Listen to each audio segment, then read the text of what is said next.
নাই, আমি আগে চেক করি যে এভরিথিং গোয়িং গুড কিনা। আসলে যাবে যাবে। ফার্স্ট টাইমে হোয়াইট ক্রুজ দিয়েছেন? হ্যাঁ, চলে গেছি আমরা।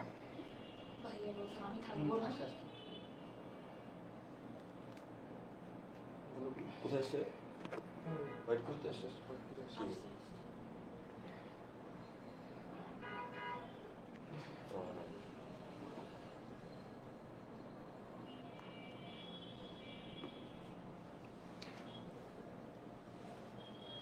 ওকে, ছোট করে নিলাম যাতে এখান থেকে কমেন্ট দেখা যায়।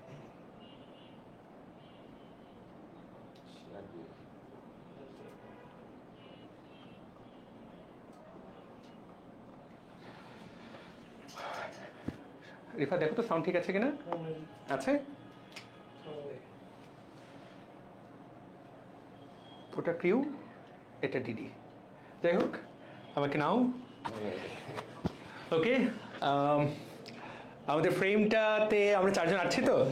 সবাইকে আসসালামু আলাইকুম, এবং আজকের এই ওরিয়েন্টেশন ক্লাসে সবাইকে সবাইকে স্বাগতম জানাচ্ছি। আমার ছোট্ট ভাই বোনেরা, যারা আমাদের এই ওরিয়েন্টেশনটা একটু স্পেশাল ওরিয়েন্টেশন। আমরা সাধারণত যেই সেগমেন্টে কাজ করি সেটা হলো এইচএসসি, তাই না? এইচএসসির ছোট ভাই আপুদেরকে নিয়ে আমাদের কাজ, ওদেরকে গাইড করা কিভাবে তারা একাডেমিকে বায়োলজি পড়বে, বা এসসিএসসি আমরা কাজ করি যে কিভাবে একাডেমিকটা ভালো করবে, তারপরে অ্যাডমিশনের সময় ওদেরকে গাইড করি ওদের কাঙ্ক্ষিত বিশ্ববিদ্যালয় বা কাঙ্ক্ষিত মেডিকেল কলেজে চান্স পাওয়ার জন্য। আজকের এই সেশনটা আমাদের জন্য কিছুটা বলা যায় যে ইটস কমপ্লিটিং আ সার্কেল। যারা এই আমাদের হাত ধরে বা নিজেরাই পরিশ্রম করে বা যে কোনো পড়ালেখা করে আজকে মেডিকেল কলেজে চান্স পেয়ে গেছো এবং তোমরা ভর্তি প্রক্রিয়া অনেকেই সম্পন্ন করে ফেলেছো, এই সেশনটা আসলে তাদের জন্য। তোমরা জানো যে তোমাদের একটা উত্তরণ ঘটছে। উত্তরণটা হলো স্বপ্ন থেকে বাস্তবের জগতে। এই সেশনটার নামই আমি এই জন্য দিয়েছি যে from the dream to the reality. এতদিন আমরা অনেকেই ছিল তোমাদের মধ্যে মেডি ড্রিমার, তাই না? আজকে তোমরা এখন মেডিকেল স্টুডেন্ট। এতদিন ছিল অ্যাসপিরেন্ট, আজকে তোমরা এখন থেকে মেডিকেল স্টুডেন্ট। তো তোমাদের জন্য আজকের এই ওরিয়েন্টেশন সেশনটা। তো যারা এই মুহূর্তে এই সেশনে আছো, তোমরা অনেকেই তো আমাকে চেনো বা অনেকেই হয়তো বা চেনো না। সবার আমি আমার পরিচয় দিব। আমার সাথে আমি তিনজন তারকাকে নিয়ে এসেছি। এই তারকাদের সাথেও আমরা পরিচিত হব, এবং এই ভাইয়া আপুরা আগামী 10টা সেশনে তোমাদের জার্নিটাকে একটু স্মুথ করবে যে কি কারণ বাংলা মিডিয়াম থেকে বাংলা ভার্সন থেকে ইংলিশ ভার্সনে শিফট করছো। প্লাস যারাই বলে, অনেকেই দেখবে যে বলবে যে মেডিকেলের পড়ালেখা একটু কেমন যেন, অনেক পড়তে হয়। তো এই যাত্রাটা কিভাবে ওরা পার করেছে সেইটা ওরা শেয়ার করবে, কারণ এটা তোমাদেরকে কিছু না কিছু সাহায্য তো অবশ্যই করবে। তো একদম শুরুতে চলো আমরা একটু পরিচিত হয়ে নেই। আচ্ছা, এই ক্লাসটা আমরা ডিএমসি ড্রিমার্স গ্রুপেও দিয়েছি। দেওয়ার একটাই উদ্দেশ্য কিছুটা অনুপ্রাণিত করা তাদের জন্য। ওই গ্রুপে যারা অ্যাসপিরেন্ট আছে তারা যদি দেখে যে আমি এই ক্লাসটা আগামী বছর করতে চাই, আজকে ওরা একাডেমিক স্টুডেন্ট, ওরা যাতে আগামী বছর এই ক্লাসটা আগামী বছর ওরা ভাববে যে আমি এরকম ওরিয়েন্টেশনে থাকবো। That should be the motivation যে আমি এইটাতে থাকতে চাই। যাই হোক, আমি আর আপাতত কথা বাড়াবো না। আমি আমার পরিচয় দিচ্ছি। আমি ডক্টর তোফায়েল আহমেদ। আমি এইচএসসি 12 ব্যাচ। আমি ঢাকা মেডিকেল কলেজের K70 ব্যাচ। তো যারা আমাদের সাথে যুক্ত হয়েছে, তোমরা যদি চাও কমেন্টে হোয়াইট কোট ক্রিউ, আমরা কিন্তু এখন সবাই এক পরিচয় আবদ্ধ, আমরা সবাই হোয়াইট কোট ক্রিউ। তো তোমরা চাইলে তোমার মেডিকেল কলেজে তোমার ব্যাচটা কি নামে পরিচিত, যেমন ডিএমসির নামটা কে দিয়ে শুরু হয়, এটার একটা খুব বড় ইতিহাস আছে, সেটা নিয়ে অন্য সময় আলোচনা করব। তো আমি K70। আমার সাথে এইখানে তিনজন স্টারকে আমি ধরে এনেছি। ওদেরকে আমি আসলে হাতের কাছে পাচ্ছি, যেহেতু আমি ঢাকা মেডিকেলের পাশেই থাকি। তো আমার ঢাকা মেডিকেল কলেজের তিনজন ছোট ভাই বোনকে নিয়ে এসেছি। এইটা একটা পরিচয়। প্লাস ওরা কিন্তু মানে মেডিকেলে ঢোকার আগে খুব কষ্ট করে পড়ালেখা করে যেমন মেধার স্বাক্ষর রেখেছে, ঢাকা মেডিকেলে চান্স পেয়েছে, পাশাপাশি ওরা কিন্তু এখন মেডিকেলে ঢোকার পরেও সুপার ডুপার পড়ালেখা করছে। তো ওদের কাছ থেকে আমরা সুপারদের কাছ থেকে আলোচনাটা শুনবো যে পড়তে হয় কিভাবে। তো আমরা এই পাশ থেকে শুরু করি। বীরু, তোমার পরিচয় দাও। আচ্ছা, আমি হচ্ছে বিরূপাক্ষ পাল, এইচএসসি 21। আর আমি কুমিল্লা গাইড কলেজে ছিলাম। এখন হচ্ছে আমি Dhaka medical college 4th year, 2021 batch session. That's fine. তো যাই হোক, বীরু এখন 4th ইয়ারে। ও প্রথম পেশাগত পরীক্ষা ফার্স্ট প্রফ এটা পাশ করেছে, ওইখানেও 3 সাবজেক্টে অনার্স পেয়েছে। এটা কি জিনিস সেটা আমরা একটু পরে আলোচনা করবো। 3 সাবজেক্টে অনার্স, এটা আবার কি জিনিস। আমি চলে যাচ্ছি আমার ছোট্ট বোনের কাছে। আপু, আসসালামু আলাইকুম সবাইকে। আমি জারিন সাদা স্বচ্ছ। আমি এইচএসসি 21 ব্যাচ। আমার কলেজ ছিল রাজশাহী কলেজ, আর এখন আমি ঢাকা মেডিকেল কলেজের 4th ইয়ারে আছি, K79 ব্যাচ। ফ্যান্টাস্টিক। স্বচ্ছ 3 সাবজেক্টে অনার্স তো পেয়েছেই, সাথে এই যে ঢাকা বিশ্ববিদ্যালয়ের আন্ডারে প্রায় কতগুলো মেডিকেল কলেজ? 30টা, আরো বেশি, অনেকগুলো মেডিকেল কলেজ শুধু ঢাকা বিশ্ববিদ্যালয়ের আন্ডারে। 55টা মেডিকেল কলেজ। তো 55টা মেডিকেল কলেজে কম করে হলেও 6-7 হাজার স্টুডেন্ট হবে। 7,000 স্টুডেন্ট। এই 7,000 স্টুডেন্টের মধ্যে মাত্র 10 জনের মেধা তালিকা দেয় যে এই 10টা প্লেস, বাকি সবাই পাস না হলে ফেল। স্বচ্ছ সেই প্রথম পেশাগত পরীক্ষায় 7,000 জনের মধ্যে 7th হয়েছে। তো আমরা স্বচ্ছর জন্য একটা হাততালি দিয়ে দেই। তো এই আপু তোমাদেরকে সামনে ফিজিওলজি কি করতে হবে, কিভাবে পড়তে হবে সেইটা নিয়ে আলোচনা করবে। স্বচ্ছ, আজকে সেশনে আসার জন্য আমার পক্ষ থেকে তোমার জন্য ধন্যবাদ। এবার পাশে আছে আয়মান। আসসালামু আলাইকুম, আমি আয়মান তালুকদার, এইচএসসি। তুমি এখানে থাকো।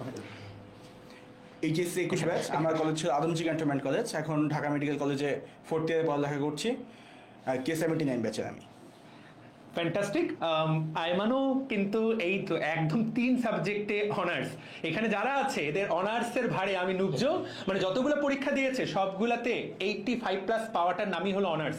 হ্যাঁ, মানে A+ তো ছিল, তোমরা A+ বুঝো, this is A+ say V উপর। A+-এর উপরে প্রত্যেকটা সাবজেক্টে এতগুলো মার্কের মধ্যে 85+ মার্ক করে পাওয়া, এটা তুমি যেদিন থেকে পড়ালেখা শুরু করবা সেদিনই বুঝতে পারবা যে এটা আসলে অনেকটা ইনহিউম্যান। তো এই ভাইয়া আপুরা আগামী 10টা সেশন তোমাদেরকে গাইড করবে। সাথে আমাদের ফাহাদ ভাই থাকবেন। ফাহাদ ভাই তো অ্যানাটমিতে এমফিল করে ফেলেছেন, তো অ্যানাটমি পড়ার জন্য উনার চেয়ে ভালো খুব কম লোকই আছে এই মুহূর্তে। তো এটা এই জন্য আমরা কিছুটা ব্লেসড। ঠিক আছে, আমরা প্রত্যেকেই এক এক করে আসবো। আমরা শুরুতে জানতে শুরু করি। আমরা একটু বসি। আয়মান ধন্যবাদ, স্বচ্ছ এবং বিরু, চলে ওখানে বসতে পারো। বিরু, আরাম করে বসো। ওকে, সো সবাই সবকিছু ড্রিম ভাই ড্রিম। ওকে, আমি সাউন্ড ঠিক আছে? গুড। আমার মনে হয় যে সাউন্ড সবাই শুনতে পাচ্ছে। এই ক্লাসটা, এই ওরিয়েন্টেশন সেশনটা কিন্তু মূলত এবার যারা সফল হয়েছে তাদের জন্য। আমি জানি না যে আমার গ্রুপে, আমাদের ডিএমসি রিভার্স গ্রুপে এটা আমরা দিয়েছি যাতে মোটিভেশন আকারে চলে। ওইখানে পোলাপান আসলে আদৌ কিছু বুঝতে পারবে কিনা আমি শিওর ওরা কিছুই বুঝতে পারবে না, বোঝার কোনো দরকারও নেই। জাস্ট এটা ওদেরকে একটু স্বপ্নের পথে চালনা করার জন্য এই সেশনটা ওদের সাথেও শেয়ার করা। তো আমাদের সাথেও যারা যুক্ত হয়েছে, এএফএমসি 27, তারপরে এফএমসি মানে ফরিদপুর মেডিকেল কলেজ 34তম ব্যাচ, সবার জন্য অনেক অনেক ভালোবাসা। তো তোমাদের প্রশ্নগুলোর উত্তর আমরা নিব। আমরা একটু শুরু করি। So from dream to the reality, তোমাদের সবাইকে এমবিবিএস লাইফে স্বাগতম। তোমরা তো অলরেডি তোমার ক্যাম্পাসে চলে গেছো, সবাই হয়তো ভর্তি হয়েও গেছো, যারা হও নাই দ্রুত হয়েও যাবা। তো চলো শুরু করা যাক, চালিয়ে শুরু করতে হ্যাঁ। আমরা চলো আলোচনা শুরু করি। তো প্রিয় ভাইয়া আপুটা, এতদিন তোমরা যেই পড়ালেখা করেছো সেটা তো একটা লেভেল ছিল, মানে সেইটা তো একরকম পড়ালেখা। এখন from DMC dreamers to white coat crews, that's true. তো এখন আমরা যে পড়ালেখাটা করব, এই অংশটুকুর নাম কি? এই তোমরা যে লাইফ কোন ইস্যু বিরু না কি কিছু বলছো? আচ্ছা, ঠিক আছে। এই তোমরা আগামী কয়েক বছর যা পড়বা সেই কোর্সটার নাম হলো এমবিবিএস। That's fine. এখন তোমরা তো মেডিকেলে চান্স পেতে চেয়েছো, কোর্সটার নাম এমবিবিএস। দেখি আমি ওকে পুরস্কার দিব কে খুব দ্রুত বলতে পারবে এমবিবিএস মানে কি। পোলাপান সারা দেশে কিন্তু ভুয়া ডাক্তার প্রচুর, ওরা এমবিবিএস এর নাম মানেও জানে না। হ্যাঁ, বলো তো যে কোর্সটা আমরা পড়তে যাচ্ছি এমবিবিএস মানে কি, দেখি তো কার কার জানা আছে। গুগল করো না। গুগল করা ছাড়া, চ্যাট জিপিটি কে প্রশ্ন করা ছাড়া কারা কারা বলতে পারবে? চ্যাট জিপিটি কে প্রশ্ন করা ছাড়া কে বলতে পারবে? Bachelor of medicine and bachelor of surgery, fantastic. Nusrat Jahan Swarna, খুবই ভালো। এম রিয়াদ বলেছে bachelor of medicine, bachelor of surgery. অনেকের ব্যাচেলর বানানটা ঠিকই আছে। Akash Pramanik, very good. ইভা, রৌনক, খুবই ভালো। তো খুব সুন্দর। এমবিবিএস, ব্যাচেলর অফ মেডিসিন এবং ব্যাচেলর অফ সার্জারি আমি লিখে দিলাম না, এইটাই আমরা পড়তে যাচ্ছি। তাহলে তো হওয়া উচিত ছিল বিএমবিএস, তাই না? Bachelor of medicine, bachelor of surgery. কিন্তু নামটা এমবিবিএস কেন? এইটা আজকে তোমাকে আমি থট প্রভোগ করার জন্য দিয়ে দিলাম, যে এইটার কারণটা তুমি চ্যাট জিপিটিকে জিজ্ঞাসা করে নিও যে আমি যে কোর্সটা পড়ছি সেটার নাম তো হওয়া উচিত ছিল বিএমবিএস। হোয়াই ইটস এমবিবিএস, এটা প্রশ্ন করে নিও। তাহলে যখন এই প্রশ্নটা করবা তখন তুমি জানতে পারবে যে আসলে আমাদের এই যে মেডিকেল সায়েন্স, আমরা যে পথে ঢুকলাম, কত হাজার বছরের মানুষের ঐকান্তিক প্রচেষ্টার ফল আজকে আমরা একটা ঔষধ লিখতে পারছি। ডাক্তারের কাছে গেলেই ঘাটাঘাট ওষুধ লিখে দিচ্ছে, হাজার হাজার লক্ষ লক্ষ মানুষের দীর্ঘদিনের প্রচেষ্টার ফলাফল। তো এই এমবিবিএস লাইফে তোমরা প্রবেশ করলা, তোমাদের ক্লাস শুরু হবে। প্রিয় ছোট্ট ভাই বোনেরা, একটা বিষয় একটু ভালো মতো জেনে নাও, এমবিবিএস কয়েকটা দিক দিয়ে বাকি সবার চেয়ে আলাদা। তোমারই বন্ধুটা, তুমিও হয়তো বা বুয়েটে চান্স পাচ্ছ, বা তুমি হয়তো বা আইইউটিতে চান্স পাইতা, বা ঢাকা ভার্সিটিতে চান্স পাইতা, কিন্তু তুমি সেগুলো বাদ দিয়ে তুমি এমবিবিএস পড়তে যাচ্ছ। তো অলরেডি তুমি কিন্তু ওদের চেয়ে কয়েকটা বিষয়ে বলা যেতে পারে হয় এগিয়ে গেলা বা পিছিয়ে গেলা। এই বিষয়ে খালি একটু বলে নেই যাতে তোমার আইডিয়াটা করতে সহজ হয়। তো তুমি যখন এমবিবিএস লাইফে ঢুকলা, সাথে এই পাশে যে কোনো একটা অনার্স, এটা কিন্তু অনার্সের সমমান। হ্যাঁ, বাইরে তুমি বুয়েটে পড়ো, আইইউটিতে পড়ো, যেখানেই পড়ো, ছোট্ট একটা সবচেয়ে গুরুত্বপূর্ণ পার্থক্য হলো তুমি এই যে কোর্সটাতে আজকে ঢুকলা, তুমি যখন বের হবা এমবিবিএস শেষ করে প্লাস ইন্টার্নশিপ শেষ করে, এমবিবিএস প্লাস ইন্টার্নশিপ, তোমার জীবন থেকে 6.5 বছর নাই হয়ে যাবে। That's the truth. এখনো তাই লাগে না? অ্যারাউন্ড 6.5 বছর জীবন থেকে শেষ হয়ে যাবে। তার মানে তুমি আজকে ঢুকলা, এটা কত 2025-এর ফেব্রুয়ারি, তো আমরা যদি হিসাব করি 26, 27, 28, 29, 30, তুমি 31 নাগাদ তুমি বের হচ্ছ। সেখানে তোমার বাকি বন্ধু বান্ধবরা যারা বুয়েটে পড়বে, ওদের কোর্সটা আসলে 4 বছরেরই, যদিও একটু সেশন জট এখন হচ্ছে, তো ধরে নিচ্ছি 4.5 বছর। ঢাকা ভার্সিটিও এক্স্যাক্টলি তাই। তুমি ওদের চেয়ে কিন্তু সমমানের পড়ালেখা বা সমমানের ডিগ্রি 2 বছর বেশি নিয়ে করছো। এইটা তোমাকে মেন্টালি সেটেল হতে হবে। আমার চেয়ে 2 বছরের জুনিয়র যে কিনা বুয়েটে চান্স পেয়েছিল, আমার ছোট ভাই ধরো, ও আমার আগে চাকরি পেয়েছে, এবং ও এটা আমাকে গর্ব করে বলতো, ভাই আপনি বিসিএসসি জয়েন করছেন, দেখেন আমি এত টাকার স্যালারি পাচ্ছি, আপনি এখনো ভাই পরীক্ষা দিচ্ছেন। That's the truth. এইটা কিন্তু ঘটবে ভাইয়া। তো এটা তোমাকে আগে থেকেই মেন্টাল সেটআপ নিতে যাও যে তুমি একটা 6.5 বছরের টেস্ট ম্যাচে ঢুকতে যাচ্ছ। ক্লিয়ার? ওকে, ফাইন। সো এইটা 1 নাম্বার। 2 নাম্বার, ওরা পড়ালেখার চাপের কথা যদি চিন্তা করো, এই ভাইয়া আপুরা তো বলবেই, তারপরও আমি যদি তোমাকে বলি, ওরা যদি 100-র মধ্যে পড়ালেখা করে 50, ভাইয়া ওইটার সাথে তুলনা করলে তোমার পড়ালেখা অবশ্যই অবশ্যই 80 থেকে 90, ওদের সাথে তুলনা করলে দ্বিগুণ পড়তেই হবে, পড়ালেখাটা দ্বিগুণ। এটাই সত্যি। তোমাকে অবশ্যই আগে থেকে মেন্টালি প্রিপারেশন রাখতে হবে যে তোমার যে বন্ধুটা বুয়েটে গেল, ও দেখবে যে কিছুদিন পরপরই ওর ক্যাম্পাসে র্যাক কনসার্ট হচ্ছে, জেমস আসছে, নগর বাউল, তারপরে হাসান আসতেছে, হাসান এসে গান গাচ্ছে, বাপ্পা মজুমদার, ও খালি কনসার্টের লাইন লাগাই দিচ্ছে, এবং কিছু হলেই পার্টি, কিছু হলেই ও চলে গেল এই জায়গায়।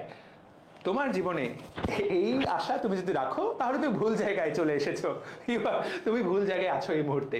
একই কথা ঢাকা ভার্সিটির জন্যও সত্য। ওরা দেখবা যে আন্দোলন করে করে দাবি দাবা আদায় করে ফেলছে, আর তুমি আন্দোলনে ডাক দিতে দিতে তোমার দাবি শেষ হয়ে যাচ্ছে। তো কিছুটা আমরা বাকিদের চেয়ে একটু আলাদা, এটার প্রথাগত কারণেই আলাদা, এবং আলাদা আসলে হওয়ারও কথা। কারণ তুমি you will deal with human life সরাসরি। তোমাকে আসলে ভাইয়া আর একটু এরকম সফিস্টিকেটেড একটু না একটু তো হতেই হবে। যাই হোক, আমি শুরুতেই ডিমেরিটসটুকু বলে নিলাম, বাট মেরিটস তো আছে, আমি সেইটাতে যাব, এবং আগামী 5 বছর কি কি পড়বা সেটার উপর একটা ওভারভিউ দিয়ে দিব। সবচেয়ে গুরুত্বপূর্ণ মেরিটস কি জানো? এইটা সবচেয়ে গুরুত্বপূর্ণ মেরিটগুলোর একটা। এখানে যে ভাইয়া আপুরা আছে এরা হয়তো এখন এটা বুঝবে না, কিন্তু বিশ্বাস করো, এই যে তুমি মেডিকেলে চান্স পেয়ে গেছো, বাংলাদেশে বিয়ের বাজারে তোমার দাম আগে যদি এখানে ছিল, এখন এইখানে, বাপরে বাপ, তোমার এলাকার ঘটকগুলা হয়তো বা এখনই তোমার নাম্বার খোঁজা শুরু করতে। ভাই সত্যি কথা, জবানে বিশ্বাস করো, ছেলে তো ছেলে, মানে মেয়েদের তো কোথায়, ছেলে হয়েও ভাই একদম তোমার বিয়ের বাজারে তোমার নামেই ধরো একদম 10টা ঘটকের লাইন লেগে যাবে। ট্রুথ ভাই, একদম ট্রুথ, সত্যি কথা। ছেলে ডাক্তার, রাজি। মেয়ে ডাক্তার, কোনো কথা নাই, রাজি। ভাই সত্যি সত্যি। একজন বলছে মেয়েদের ক্ষেত্রে, আরে মেয়েদের ক্ষেত্রেই তো রে, ছেলেদের ক্ষেত্রে তো পরে, আরে মেয়েদের ক্ষেত্রেই তো বলতেছি, মেয়েদের ক্ষেত্রে ডাক্তারি পড়ে ফেলছে, মা গো মা, রাজি রাজি রাজি। বললাম তো, এটা কত বড় অর্জন করে ফেলছো তুমি জানো না। ট্রু ভাই, এটা ট্রু। এটা তো ধরো বিয়ের কথা বললাম, কিন্তু বিয়ের আগে যদি কিছু থাকে সেই বাজারেও তোমার দাম কিন্তু অনেক বেশি। বিয়েটা তো অনেক পরে, বিয়ের আগের যে ইফেক্ট সেটাতেও কিন্তু এই মুহূর্তে তুমি একটা মনে করো তোমার কলার এখন উঁচু হয়ে গেছে মার্কেটে, ঠিক আছে? মানে তুমি এখন আকাশের চাঁদ, মানুষ এখন তোমার আলোতেই চলতে চাইবে। এতদিন তুমি অন্যের আলো চাইতা, এখন এটা সত্যি, এটা সত্যি ভাইয়া, এটাই সত্যি। তুমি জাস্ট একটু দিয়েই দেখো না, ফেসবুকে একটা অ্যাপ্রন পরে একটা ছবি, হাসি মুখে একটু ফিল্টার মেরে দিয়েই দেখো কি ঘটে। হ্যাঁ দেখো, মানে দেখো ইফেক্টটা খালি দেখো, তোমার সিনারি পুরো চেঞ্জ। তো এইটা ভাই বিশাল অর্জন, সত্যি কথা, এটা ভাই আসলেই বিশাল অর্জন। মেয়েদের তো এমনিই অর্জনটা থাকে, কিন্তু ছেলেদেরকে তো কষ্ট করে অর্জন করতে হয়। যারা আমার ছোট ভাই, তোরা যেটা অর্জন করছিস তোদের জন্য ভালোবাসা, তোরা এটা অর্জন করতে পারছিস। ট্রু, মেয়েদের এই অর্জন তো এমনিই থাকে, ওরা একটা ফেসবুকে ছবি দিলেই তো হয়েছে, কিন্তু ছেলেদেরকে তো এটা অর্জন করতে হয়, তাই না বীরু? আচ্ছা যাই হোক, তো যাই হোক, এইসব যখন তুই চিন্তা করবি তখন এইগুলা কোনো একটা খুব একটা ব্যাপার না। দ্বিতীয় কথা, একটা তো সোশ্যাল স্ট্যাটাস এগিয়ে গেলা সব দিক দিয়ে, তারপর টিউশনির বাজারে তোমার একটা দাম থাকবে তুমি যখন পড়াতে যাবা। 3 নাম্বার, তুমি আলাদা এখন মোটিভেশনাল স্পিকার হয়ে একটা পদ খুলে ফেলতে পারো। কিভাবে চান্স পেলাম, সবাই একটা করে পেজ, একটা করে কোচিং, একটা করে ইউটিউব চ্যানেল চালু করে ফেলতে পারো, সবই করতে পারো। এগুলা কিন্তু তুমি এখন অর্জন করে ফেলছো। তো এইগুলা সবই তুমি করতে পারো। এইগুলা তুমি বাকি জীবন ভোগ করতে পারবা। বিয়ে হয়ে গেলে অবশ্যই সেটা আর ভোগ করতে পারবা না, কিন্তু এই যে তুমি একটা স্ট্যাটাস অর্জন করে ফেলছো, তুমি যদি খুব খারাপ কাজ না করো, বাংলাদেশে তোমার স্ট্যাটাস তোমার কেউ টেনে নামাতে পারবে না। তুমি ডাক্তার হয়ে গেছো, সত্য কথা ভাইয়া, তুমি ডাক্তার যদি হয়ে যাও ঠিকঠাক মতো পড়ালেখা করে, তুমি একটা সার্টেইন স্ট্যাটাস বাংলাদেশে ডিজার্ভ করবা। বুঝতে পারলাম? এটা ট্রুথ। সো যাই হোক, ঠিক আছে। তো এখন আমরা আস্তে আস্তে সামনের দিকে ঢুকি। 6.5 বছর লাগবে। এই 6.5 বছরের জীবনটাকে তুমি কয়েকটা ভাগে ভাগ করো। কিরকম কয়েকটা ভাগ? আচ্ছা, আমি ধরে নিচ্ছি 5 বছর হলো এমবিবিএস লাইফ, আর 1 বছর হলো ইন্টার্নশিপ। এইটা একদম মোটামুটি ফিক্সড। তারপর তোমাদের তো এখানেও কিছুটা সিস্টেম লস হচ্ছে, আর বাকি 6 মাস সিস্টেম লসের সময়। সিস্টেম লস বলতে পরীক্ষাগুলো দিবা, সেগুলো রেজাল্ট হবে, তাই না? এতেই অনেকটুকু সময় চলে যায়। আলটিমেটলি ঘুরে ফিরে দেখা যায় যে 6.5 বছরের আগে শেষ হয় না। তুমি যখন দিন শেষে ডাক্তার, সার্টিফাইড ডাক্তারের রেজিস্ট্রেশনটা পাবা, এটাকে বলে বিএমডিসি রেজিস্ট্রেশন, তখন দেখা যাবে যে তোমার জীবন থেকে 6.5 বছর নাই হয়ে গেছে। তো ওভারঅল 6.5 বছর। এখন এই এমবিবিএস লাইফটাকে আমরা 4 ভাগে ভাগ করি। এই 4টা ভাগকে বলে প্রফেশনাল এক্সাম। শব্দটার দিকে একটু তাকাও। তুমি এতদিন পরীক্ষা দিয়েছো certificate exam, school certificate, higher secondary certificate. এখন তুমি যে এক্সামটা দিবা এইটার নাম প্রফেশনাল এক্সাম। খেয়াল করো, এইরকম প্রফেশনাল এক্সাম আর কেউ দেয় না। না বুয়েটে যে পড়বে সে দেয়, না ঢাকা ভার্সিটিতে যে বা ভার্সিটিতে যারা পড়বে তারা দেয়। প্রফেশনাল এক্সাম কারা দেয় না? তোমরা দিবা। এটাকে সংক্ষেপে বলা হয় প্রফ। তো আমরা সবাই প্রফ বলি, কিন্তু প্রফ বললে এটার গুরুত্বটা বোঝা যায় না। Why it is called professional exam? পেশাগত পরীক্ষা। তুমি পাশ করা মাত্রই ভাইয়া তুমি কিন্তু পেশায় চলে যেতে পারছো। খেয়াল করো তো, যে ঢাকা ভার্সিটিতে বাংলা নিয়ে পড়ালেখা করে, ও যখন পাশ করে বের হবে, ও কি সাথে সাথেই বাংলার কোনো কিছু করে খেতে পারবে? মানে বাংলা দিয়ে, মানে বাংলাটা বিক্রি করে ও কোনো কিছু ঘরে নিয়ে আসবে পারবে কি? পারবে না। ওকে হয় কোনো একটা জায়গায় শিক্ষকতা পেশায় ঢুকতে হবে, না হলে বিসিএস দিয়ে অন্য কোথাও যেতে হবে। That's the truth. তুমি কিন্তু তা না ভাইয়া। তুমি জাস্ট 4টা প্রফেশনাল এক্সাম শেষ করা মাত্রই তুমি যদি বাংলাদেশের পাশ করে ফেলো, তুমি ভাইয়া কিচ্ছু করবা না, না বিসিএস দিবা, না বাইরে যাবা, কিচ্ছু করা দরকার নাই। তুমি তোমার বাসায় বসে চেম্বার চালু করে দিবা, তোমাকে বাংলাদেশে কেউ কিচ্ছু বলতে পারবে না। এবং এতদিন ধরে তুমি যা পড়ালেখা করলা সেইটা ব্যবহার করে তুমি যে রোগীকে চিকিৎসা দিবা, বিনিময়ে তুমি যে ভিজিট নিবা, রোগী যে তোমাকে অর্থটা দিবে, এটা 100% হালাল, এবং এটা বাংলাদেশে আইনত পুরোপুরি সিদ্ধ। খেয়াল করো, তুমি ছাড়া আর কেউ এটা করতে পারবে না। এই জন্য তুমি একটা বড় জিনিস অর্জন করে ফেলেছো। আর কোনো পেশায় সাথে সাথে ইনকাম করার সুযোগ নাই। যদিও ব্যাপারটাকে আমি যতটা সহজ করে বললাম, ব্যাপারটা এতটা সহজে হয় না, কিন্তু এটাই পসিবিলিটিস। তুমি কালকেই পাশ করে বের হও, পাশ করে তোমার বাসাতেই চেম্বার দাও, তুমি 5টা রোগী সারাদিনে দেখো, 500 টাকা করে নাও, প্রতিদিন তোমার 2500 টাকা ইনকাম। ভাইয়া এটা হয়, এবং অতীতে এটাই হতো। এটাই সত্যি। তো তাহলে এই জন্য এক্সামটা না পেশাগত এক্সাম, এবং খুব গুরুত্বপূর্ণ কথা, এইখানে এই প্রফেশনাল এক্সাম হবে কয়টা? 4টা। তাহলে 4টা প্রফেশনাল এক্সামস, মোট 4টা এক্সাম হবে। আমরা এইভাবে ভাগ করতে পারি, প্রথম 1.5 বছর পর একটা এক্সাম, রাইট? 2.5 বছর পর একটা, তাই তো? 3.5 বছর পর একটা, 5 বছরের শেষে 4 নম্বর এক্সামটা। ওকে, আমরা এইভাবে লিখতে পারি যে তুমি যখন মেডিকেলে ঢোকার 1.5 বছর পর তোমার প্রথম ফার্স্ট প্রফ এক্সাম হবে, দ্বিতীয় বছর 2.5 বছরের মাথায় সেকেন্ড প্রফ, 3.5 বছরের মাথায় থার্ড প্রফ, আর 5 বছরের মাথায় ফাইনাল প্রফ। যেদিন তুমি ফাইনাল প্রফ পাস করলা, তুমি অলরেডি এমবিবিএস, কিন্তু বিএমডিসি করা ডাক্তার হতে তোমাকে ইন্টার্নশিপ করতে হবে। ইন্টার্নশিপ না করলে তুমি বাংলাদেশে প্র্যাকটিস করতে পারবা না, সেটা বিএমডিসির ল। তো এইটুকু হলো তোমার কাজ। এবং এই এক্সামগুলো কারা নিবে? এই এক্সামগুলো নিবে কিন্তু তোমার মেডিকেল কলেজ না। ধরো তুমি চিটাগাং মেডিকেলে চান্স পেয়েছো, এখানে কেউ আছে যে সিএমসি তে চান্স পেয়েছে, কেউ আছে ডিএমসি তে চান্স পেয়েছে, আবার কেউ আছে আরএমসি তে চান্স পেয়েছে। তো যারা ডিএমসি তে চান্স পেয়েছো, যে আরএমসি তে চান্স পেয়েছো আর যে সিএমসি তে চান্স পেয়েছো, 3 জনের প্রফগুলা কিন্তু একসাথে হবে না। ডিএমসির আন্ডারে ডিএমসির পরীক্ষাটা হবে ঢাকা ইউনিভার্সিটির আন্ডারে। এই ঢাকা ইউনিভার্সিটির আন্ডারে ডিএমসি ছাড়া আরো 55টা মেডিকেল কলেজ আছে, রাইট? আরএমসিটা রাজশাহী ইউনিভার্সিটির আগে আন্ডারে ছিল, বর্তমানে রাজশাহী মেডিকেল ইউনিভার্সিটির আন্ডারে চলে গেছে। সিএমসিটাও একই, আগে এটা চট্টগ্রাম ইউনিভার্সিটির আন্ডারে ছিল, বর্তমানে সেটা চিটাগাং বা চট্টগ্রাম মেডিকেল ইউনিভার্সিটির আন্ডারে। তো তোমার এই যে পরীক্ষা, খেয়াল করো যে চিটাগাংয়ে চান্স পেয়েছো, তার সার্টিফিকেট কিন্তু চিটাগাং মেডিকেল কলেজের হবে না, তার সেটা হবে, পাশে রাখো, তার সেটা হবে চিটাগাং মেডিকেল ইউনিভার্সিটির। আমরা যারা ঢাকা মেডিকেল থেকে পাশ করব, আমাদের সার্টিফিকেটটা কারা দিবে? আমাদের সার্টিফিকেটটা দিবে ঢাকা ইউনিভার্সিটি।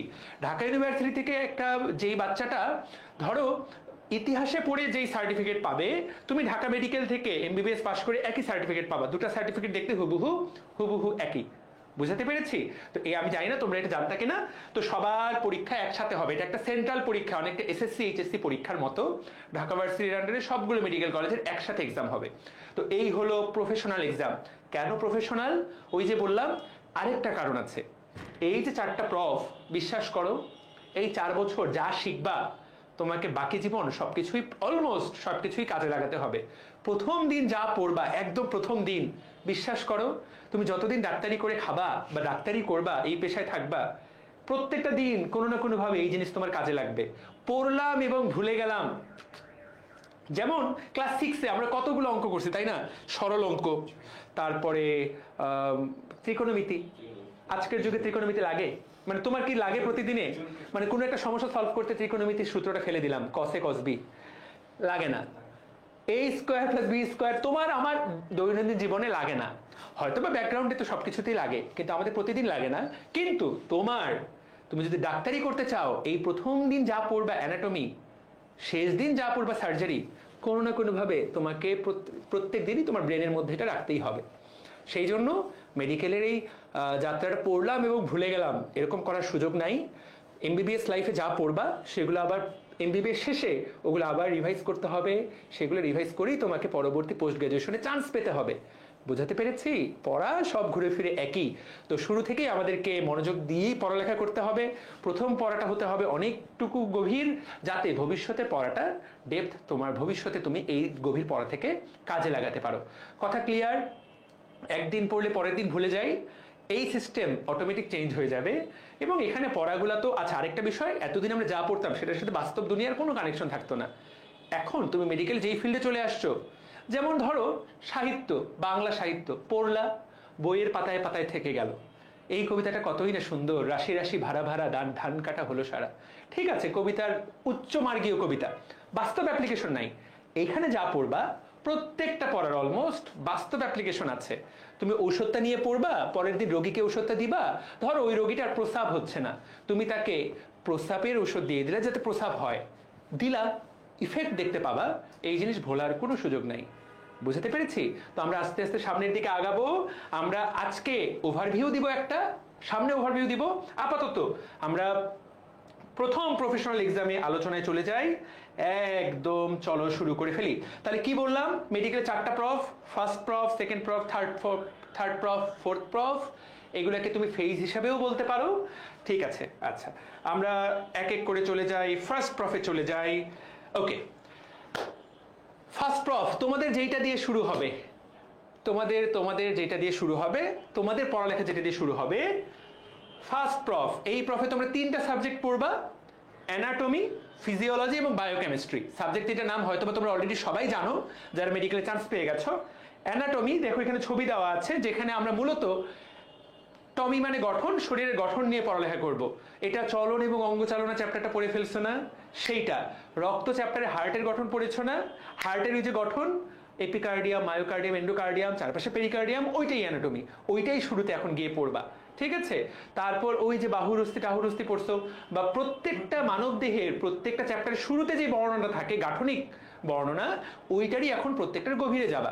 যেমন শ্বসনে পড়েছো ফুসফুসের গঠন, ওই গঠনটারই স্পেশালিস্ট ভার্সনের নাম এখন অ্যানাটমি। ফিজিওলজি, এটাও তুমি এইচএসসিতেই পড়ে আসছো, ওই যে রক্ত কিভাবে জমাট বাঁধে, হাত কেটে গেল 13টা ক্লটিং ফ্যাক্টর কিভাবে কাজ করে, ওইটার আপগ্রেডেড ভার্সনটা এখন ওরা পড়বে, রাইট? ওইটা এতদিন বাংলায় পড়ে এসেছে, এখন এটাকে ইংলিশে পড়বা, এবং ইংলিশ প্লাস ক্লিনিক্যাল অ্যাপ্লিকেশনটা নিয়েও পড়বা, যে তাহলে আমি কি চিকিৎসা দিব সেটাও একটু একটু পড়বা। বায়োকেমিস্ট্রি, এটা তো তোমরা নাম দেখেই বুঝতে পারছো যে এটা হলো কেমিস্ট্রি, রাইট? তো এখানে যেহেতু দেখাই যাচ্ছে যে এটা কেমিস্ট্রি এবং সাথে বায়ো আছে, তাহলে এইটা একদম যা পড়ে আসছো, শুরুই হবে বাফার দিয়ে, এখনো কি তাই হচ্ছে? ওই পিএইচ বাফারের ক্লাস। তো পিএইচ বাফার তোমাকে কে আটকাবে? প্রথম যে ক্লাসটা হবে, প্রথম যে ক্লাসটা হবে, সেই ক্লাসটাতেই তুমি পিএইচ বাফার দিয়ে শুরু করবা। তো বায়োকেমিস্ট্রি তোমার কাছে কিছুটা রাদার দেন খুব বেশি মনে হবে যে এটাকেই আমি সবচেয়ে বেশি চিনি, বাকিগুলা কিছুটা অচেনা লাগতে পারে। তারপর আমরা এই সাবজেক্টের ভেতরে যাব, এইটা তোমার খুব একটা অচেনা না। এই জিনিসটা তো আমি বিশ্বাস করি যে এই সাবজেক্টটা তোমার খুব একটা অচেনা না, ওটা বেঁকেই গেছে। ওকে, সো এই 3টা সাবজেক্ট নিয়ে আমরা পড়বো। কিভাবে পড়া হবে সেটা আমরা ভাইয়াদের কাছ থেকে জানবো। তার আগে খেলে একটু বলে দিই, একটা ছোট্ট ভাগ করে দিই ওদেরকে, এক্সাম সিস্টেমটা কেমন, তারপরে তুমি খেলে বলে নাও। তো আমাদের একটা প্রফের আন্ডারে বা ফার্স্ট প্রফের আন্ডারে থাকবে 3টা term, right? Term 1, term 2, term 3। প্রত্যেকটা টার্মের আন্ডারে থাকবে 2টা করে কার্ড। কার্ড 1, আমাদেরকে এগুলো কেউ বোঝায়নি, পুষ্টবিরু, আমি জানি তোমাদেরকে কেউ বুঝাইছে কিনা। কোনো ওরিয়েন্টেশন ক্লাস নেই, কিচ্ছু নেই, প্রথম দিন গেলাম। নাসিমা ম্যাডাম, তোমরা চিনবা না, ম্যাডাম বললেন যে, শুরু করে দিলেন, আসসালামু আলাইকুম, তোমাদের সবাইকে স্বাগতম ঢাকা মেডিকেল প্রথম ক্লাসে, আমরা আজকে পড়বো pH. That was the orientation. তো যাই হোক, একটু ওরা জেনে রাখলে কিছুটা এগিয়ে যাবে। যারা বুদ্ধিমান বাচ্চা তারা তো এগুলো জানতোই, আমার ব্যাপারটা খুব একটা ভালো লাগে না যে কি হচ্ছে এসব। যাই হোক, তার মানে প্রফগুলোতে যাওয়ার আগে তোমাকে এই ছোট ছোট হার্ডেলগুলো পার করতে হবে, কিন্তু আসল হার্ডেলের কথা তো বলিনি এখনো। প্রত্যেকটা কার্ডের আগে আবার অনেকগুলো করে আইটেম থাকবে, এগুলোকে বলে আইটেম। এক্সামটার নাম কেন আইটেম হয়ে গেল আমি আসলে জানি না, তারপরও ওই কার্ডের মধ্যে তোমাদের লেখা থাকে যে আইটেম 1, আইটেম 2 এইভাবে লেখা থাকে, সেখান থেকে বোধহয় নামটা আইটেম হয়ে গেছে। তো নামটা হাস্যকর, আমার কাছে এটাকে আজীবন হাস্যকর বলেই মনে হয়েছে। তো যাই হোক, তুমি যখন 1.5 বছর পর অ্যানাটমি প্রফে অংশ নিবা, তার আগে তোমাকে অনেকগুলো আইটেম শেষ করতে হবে। অনেকগুলো আইটেম শেষ করে সেই কার্ড পরীক্ষা হবে। কার্ড পরীক্ষাটা রিটেন হবে, ভাইভা হবে, অস্পি হবে। যদিও সবগুলা কার্ডে একরকম ঘটনা ঘটে না, কোনো কার্ডে 3টাই হয়, কোনো কার্ডে শুধু ভাইভা হয়, কোনো কার্ডে শুধু অস্পি হয়, কোনো কার্ডে শুধু রিটেন হয়। এটা ওই নির্দিষ্ট মেডিকেল কলেজের বিভাগের উপর নির্ভর করে তারা জিনিসটাকে কিভাবে ডিল করতে চায়। ঠিক আছে, তো আইটেম পরীক্ষাটাকে সেটা নিয়ে ওরাই ভালো বলতে পারবে। অনেকগুলো আইটেম পার করার পর তুমি কার্ড পরীক্ষায় বসতে পারবা। 2টা কার্ড তুমি যখন শেষ করবা তখন তুমি টার্ম পরীক্ষা দিতে পারবা। 3টে টার্ম যে পাস করবে সে কিন্তু ফার্স্ট প্রফ পরীক্ষায় বসতে পারবে। ভাই রে ভাই, লেভেল আস্তে আস্তে তুমি একবারই তুমি প্রফ পরীক্ষায় বসতে পারবা না, তোমাকে সবগুলো আইটেম শেষ করতে হবে, সবগুলো কার্ড শেষ করতে হবে, সবগুলো টার্ম শেষ করতে হবে, দেন তুমি ফার্স্ট প্রফ পরীক্ষায় বসার যোগ্যতা অর্জন করবা। তো ব্যাপারটাকে আইটেম নামটা হাস্যকর হলেও ভবিষ্যতে কাঁদাবে। হ্যাঁ, নামটা হাস্যকর, আইটেমে কেউ কাঁদে টাদে না, এগুলা 2 দিন পরে তোমার কাছে ডাল ভাত হয়ে যাবে, এটা নিয়ে প্যারা খাওয়ার কিছু নেই। তো যাই হোক, আমি আশা করি ওভারঅল জিনিসটা বুঝিয়ে বলতে পেরেছি। আমি জাস্ট একটা ছোট্ট উদাহরণ দিয়ে ব্যাপারটাকে আরেকটু সহজ করে দিই। ধরো এই তো, হ্যাঁ, ধরো এই যে গাজী আজমল স্যারের বইটা, এই বইটার উপরে তোমার প্রফ হবে। গাজী আজমল স্যারের বই কয়টা চ্যাপ্টার? 12টা চ্যাপ্টার। তো এই 12টা চ্যাপ্টারের উপরে তুমি 1 বছর পর পরীক্ষা দিবা। 3টে টার্মে এই বইটাকে ভাগ করা হলো। প্রথম 4টা চ্যাপ্টার 1 টার্ম, দ্বিতীয় 4টা চ্যাপ্টার টার্ম 2, তৃতীয় 4টা চ্যাপ্টার টার্ম 3। ওই 4টা চ্যাপ্টারকে আবার 2টা কার্ডে ভাগ করা হলো। প্রথম 2টা চ্যাপ্টার কার্ড 1, দ্বিতীয় 2টা চ্যাপ্টার 3 আর 4 হলো কার্ড 2। চ্যাপ্টার 1কে আবার ছোট ছোট 10টা ভাগে ভাগ করলো। কোন 10টা ভাগ? 10টা পর্ব। আজকে তোমার পরিফেরার আইটেম, কালকে তোমার নিডারিয়ার আইটেম, তারপরের দিন তোমার প্ল্যাটিহেলমিনথেসের আইটেম। ঘটনাটা জাস্ট একই, হুবহু একই ঘটনা। এবং পরিফেরার বিষয়ে যা যা আছে দুনিয়াতে তোমাকে মোটামুটি সব পড়ে ফেলতে হবে। বুঝাতে পারলাম? এইভাবে করার কারণ হলো প্রত্যেকটা টপিকে যাতে তোমার যথাযথ মনোযোগ পড়ে। কারণ রোগী আসলো এমন একটা টপিক থেকে যেটা তুমি পড়লা না, তুমি তো রোগীকে বলতে পারবা না যে ভাই ওটা তো আমি বাদ দিছিলাম। এখন যেমন বাদ দেওয়ার সুযোগ থাকে, 6টা চ্যাপ্টার আছে শর্ট সিলেবাসে, 4টা পড়লে শিওর কমন, ওই 2টা গুনার টাইম নেই। এখন কি বাদ দেওয়ার সুযোগ আছে বিরু? প্রফে হয়তো বা কিছুটা থাকে, কিন্তু আইটেমে তো আর অপশন নাই। সেই জন্য আইটেমটা করা, এই জন্য প্রফেও কি আছে, হ্যাঁ ভাইভাতে তো যে কোনো কিছু, সেজন্য বাদ দেওয়ার যে সুযোগটা তোমার ইতিহাসে ছিল ওটা তুমি ভুলে যাও। বই দাগানো, কে যেন বললো, মজা করেই বলছে অবশ্যই, ভাই দাগানো বই দিবেন কিনা, জাস্ট আস্তে আস্তে ভুলে যাও এই জিনিসগুলো। এগুলো এখন অতীত। দাগানো বইয়ের পিডিএফ, যদিও ভবিষ্যতে আবার দাগানো বই ফিরে আসবে তোমার, কারণ পরীক্ষা তো, দিন শেষে তো পরীক্ষা। যখনই একটা পরীক্ষা হবে তখন পরীক্ষার তো আবার গুরুত্বপূর্ণ জিনিস থাকবে, গুরুত্বপূর্ণ জিনিস আবার দাগাতে হবে। কিন্তু একদম বাদ দিয়ে চলে যাব, বাদ দিয়ে ডাক্তার হয়ে যাব, হয়ে যেতে পারো, বাংলাদেশে যে হয় না তা না, কিন্তু তুমি বাদ দেওয়া ডাক্তারই থেকে যাবা, কখনোই ডাক্তারের আসল ক্লাসের মধ্যে তুমি প্রবেশ করতে পারবা না। তো যাতে বইয়ের প্রত্যেকটা পেজ, প্রত্যেকটা লাইন তোমার পড়া হয়, মূলত সেই জন্যই একটা প্রফকে দেখো কতগুলো ছোট ছোট মাইক্রো এক্সামে ভাগ করা হয়েছে। এবং এই এক্সামগুলো সপ্তাহে 3 থেকে 4 দিন থাকবেই মিনিমাম। 6 দিনই, এইভাবে বলুন, ওরা তখন ছোট আছে। প্রতিদিনই ধরে নিলাম 3 থেকে 4 দিন। প্রথম দিকে একটু আরাম পাবা, প্রথম 7 দিন 10 দিন তোমাদেরকে একটু ওরা একটু ধরো, তোমাদেরকে একটু বাবু বাবু করবে, তারপরেই শুরু হয়ে যাবে খেলা। তো যাই হোক, তোমাদেরকে তো আমরা আগে থেকেই জানাই দিচ্ছি, 2টা আইটেম তো পড়ায়ও দিব। এখানে যারা ক্লাস করবে ওরা তো মনে করো একদম ককটেল দিয়ে আসবে, ওদেরকে একদম আইটেমটা কি, স্যার কি প্রশ্ন করলে কি উত্তর দিবে এটাও বলে দিবা, যাতে স্যার বলার আগেই পাগল হয়ে যায়, মা। আর ওদেরকে এখন আমরা ডাকবো, তার আগে খালি বলে দিই, মেডিকেলে ফার্স্ট ইমপ্রেশন অনেক সময় লাস্ট ইমপ্রেশন হয়ে যায়। বুঝাতে পেরেছি? সো এটা তো খুবই ঘটে। বা ওই যে প্রথম কার্ডে যারা খুব ভালো রেজাল্ট করে, বা প্রথম টার্মে যারা ভালো রেজাল্ট করে, তাদেরকে স্যার মার্ক করে নেয় যে এরা খুব ভালো, এদেরকে আমাদেরকে সামনে প্রমোট করতে হবে। হ্যাঁ, তো তুমি যখন প্রথম আইটেমে এমন ঘাটাঘাট উত্তর দিবা, এই দেখো তোমার স্যার তোমার ফ্যান হয়ে যাবে। যেদিন তুমি ধরো কোনো কিছু পড়ে যাও নাই, ওই দিন দেখবে যে আরে ও আজকে পড়ে আসেনি, পাস। আর প্রথম থেকে যার উপর খেপা থাকে, ও দেখবা যে ওর মেডিকেল লাইফটা খুব একটা ভালো যায় না। 5 বছর তো অনেক সময়, এখানে তো কিছু স্ট্র্যাটেজি তো লাগবেই। তো যাই হোক, তাহলে আমরা আশা করি এটা সবাই আমাকে বলো তো তোমরা কি বুঝতে পেরেছো? খুব কঠিন লাগছে জিনিসটা? আমি তো গাজী আজমল দিয়ে বুঝাই দিলাম, ওরা অলরেডি বলা শুরু করছে admission type was better then medical life. এখন তো শুরুই করিস নাই রে ভাই। আরে ভাই পোলাপান, সবচেয়ে গুরুত্বপূর্ণ সব আকাশে তারা গুনতে হবে না, এতটা কঠিন না। আচ্ছা সুন্দর। আচ্ছা ফাইন, আমরা এখন সামনে তোমাদের কি কি পড়তে হবে সেইটা নিয়ে আমরা আলোচনায় যাব। তো আমরা বলেছি 3টা সাবজেক্ট, অ্যানাটমি, ফিজিওলজি, বায়োকেমিস্ট্রি। আমরা এই আগামী 10টা সেশনে এখানে স্বচ্ছ আপু আছে, এখানে বিরূপাক্ষ ভাইয়া আছে এবং আয়মান ভাইয়া আছে। 3জন 3টা সাবজেক্ট তোমাদেরকে অ্যাটলিস্ট প্রথম 1টা 2টা আইটেম তোমাদেরকে আমরা গুলাই খাওয়াই দিব, যাতে তোমরা মেডিকেলে ঢুকে আমাদেরকে একটা থ্যাংক ইউ দাও যে ভাইয়া ভাগ্য হল আগে বলছিলেন। তোমরা যাতে এখানে খাবি না খাও, যাওয়া মাত্র যাতে ভয় না পেয়ে যাও। তো আমি বিরুকে ডেকে নিচ্ছি অ্যানাটমির জন্য। বিরু, অ্যানাটমির ঠিক আছে। তো অ্যানাটমি কি করতে হবে, কিভাবে করতে হবে সেইটা নিয়ে বিরু ওভারঅল একটা আলোচনা করবে, আমি তো সাথে পাশাপাশি আছি। রাইট, তোমাদের কেউ কিছু ভাই টাইম ম্যানেজমেন্ট নিয়েও ধারণা দিয়েন, এগুলো দিব ধীরে ধীরে, তুই আগে ঢুক তো। টাইম ম্যানেজমেন্ট, কলম, সরি, হ্যাঁ আচ্ছা, তো এটা লাগবে নাকি? হ্যাঁ ওটা না, আচ্ছা ওটা তোমার, ওটাই তো লাগবে, বা তুমি খেলে এটা নাও। হ্যাঁ হ্যাঁ, এটা দিয়ে। আচ্ছা, তো ফার্স্ট অফ অল হচ্ছে অ্যানাটমি কার্ডস। তো আচ্ছা, স্লাইড করে দেখে নাও যে হ্যাঁ, হ্যাঁ। বলবা। তুমি চাইলে যদি ব্ল্যাঙ্ক স্লাইড দিতে চাও, জাস্ট আচ্ছা, সমস্যা নেই, ঠিক আছে ভাই। ওকে। ঠিক আছে।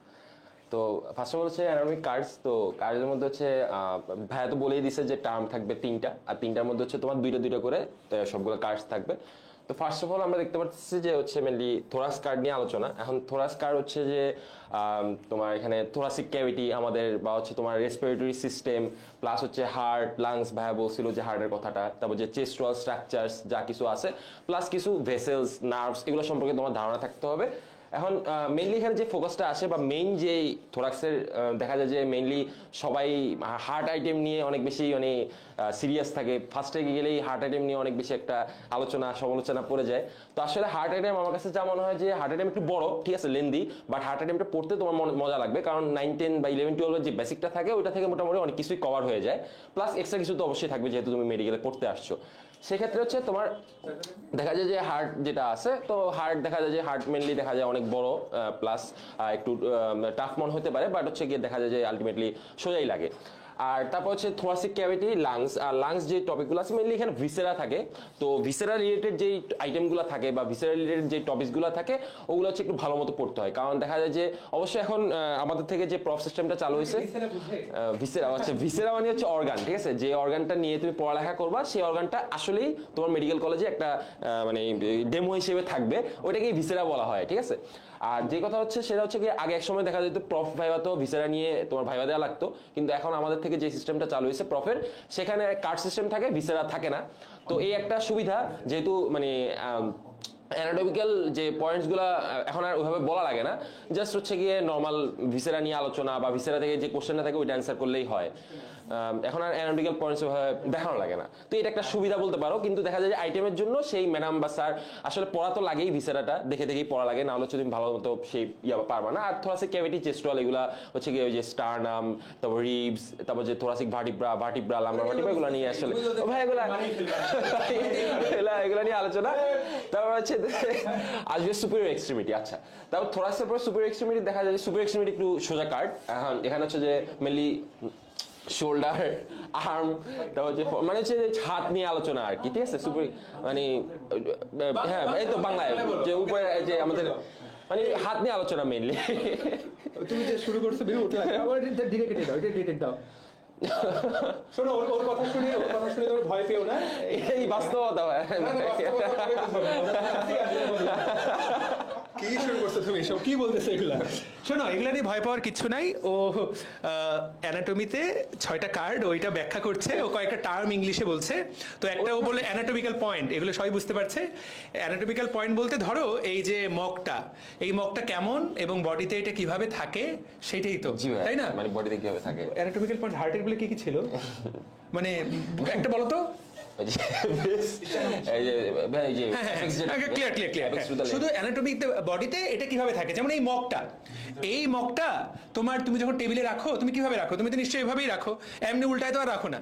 তো এই সঠিক কথাটাই তোমাকে সঠিক কথাটাই বলতে হবে যে this is a viscera of মাগ, দ্য অ্যাপেক্স পোর্শন, মানে উপরের পোর্শনটা উপরের দিকে থাকবে, নিচের বেস পোর্শনটা নিচের দিকে থাকবে, আর এই যে হ্যান্ডেলটা, এই হ্যান্ডেলটা ল্যাটারালি বা পাশের দিকে থাকবে। এইগুলা পড়ার নামই অ্যানাটমিক্যাল পজিশন পড়া। পোলাপাটি করে মুখস্থ করে, যাই হোক, এটা মুখস্থ তো তোমাকেও করা লাগবে এক সময়, পরীক্ষায় ভালো করতে হলে মুখস্থই করতে হবে, কিছু করার নাই, কিন্তু বুঝে বুঝে মুখস্থ করতে হবে। তো ওর কথা শুনে প্রথম কথা হচ্ছে ভয় পেও না, এগুলো তোমার কাছে 2 দিন পর ডাল ভাত লাগবে। তুমি একটু বাংলা ভার্সনও বলো, ও আসলে ক্যাডেট থেকে আসছে, তো ও শুরু থেকে ইংলিশ ভালো পারে, সেই জন্য ও চাইলেও বাংলা বলতে পারে না। তো আরেকটু ভেঙে ভেঙে বলো, ভয় পেয়ে যাচ্ছে। বক্ষ গোবর না, বক্ষ খবর আপাতত ওদের জন্য বক্ষ খবরই ভালো। এগুলোই বলা লাগে। আচ্ছা, সুপার এক্সট্রিমিটি মিলে হাত নিয়ে আলোচনা আর কি। তো এখন শোল্ডার, কাঁধ, স্কন্ধ, তারপর হচ্ছে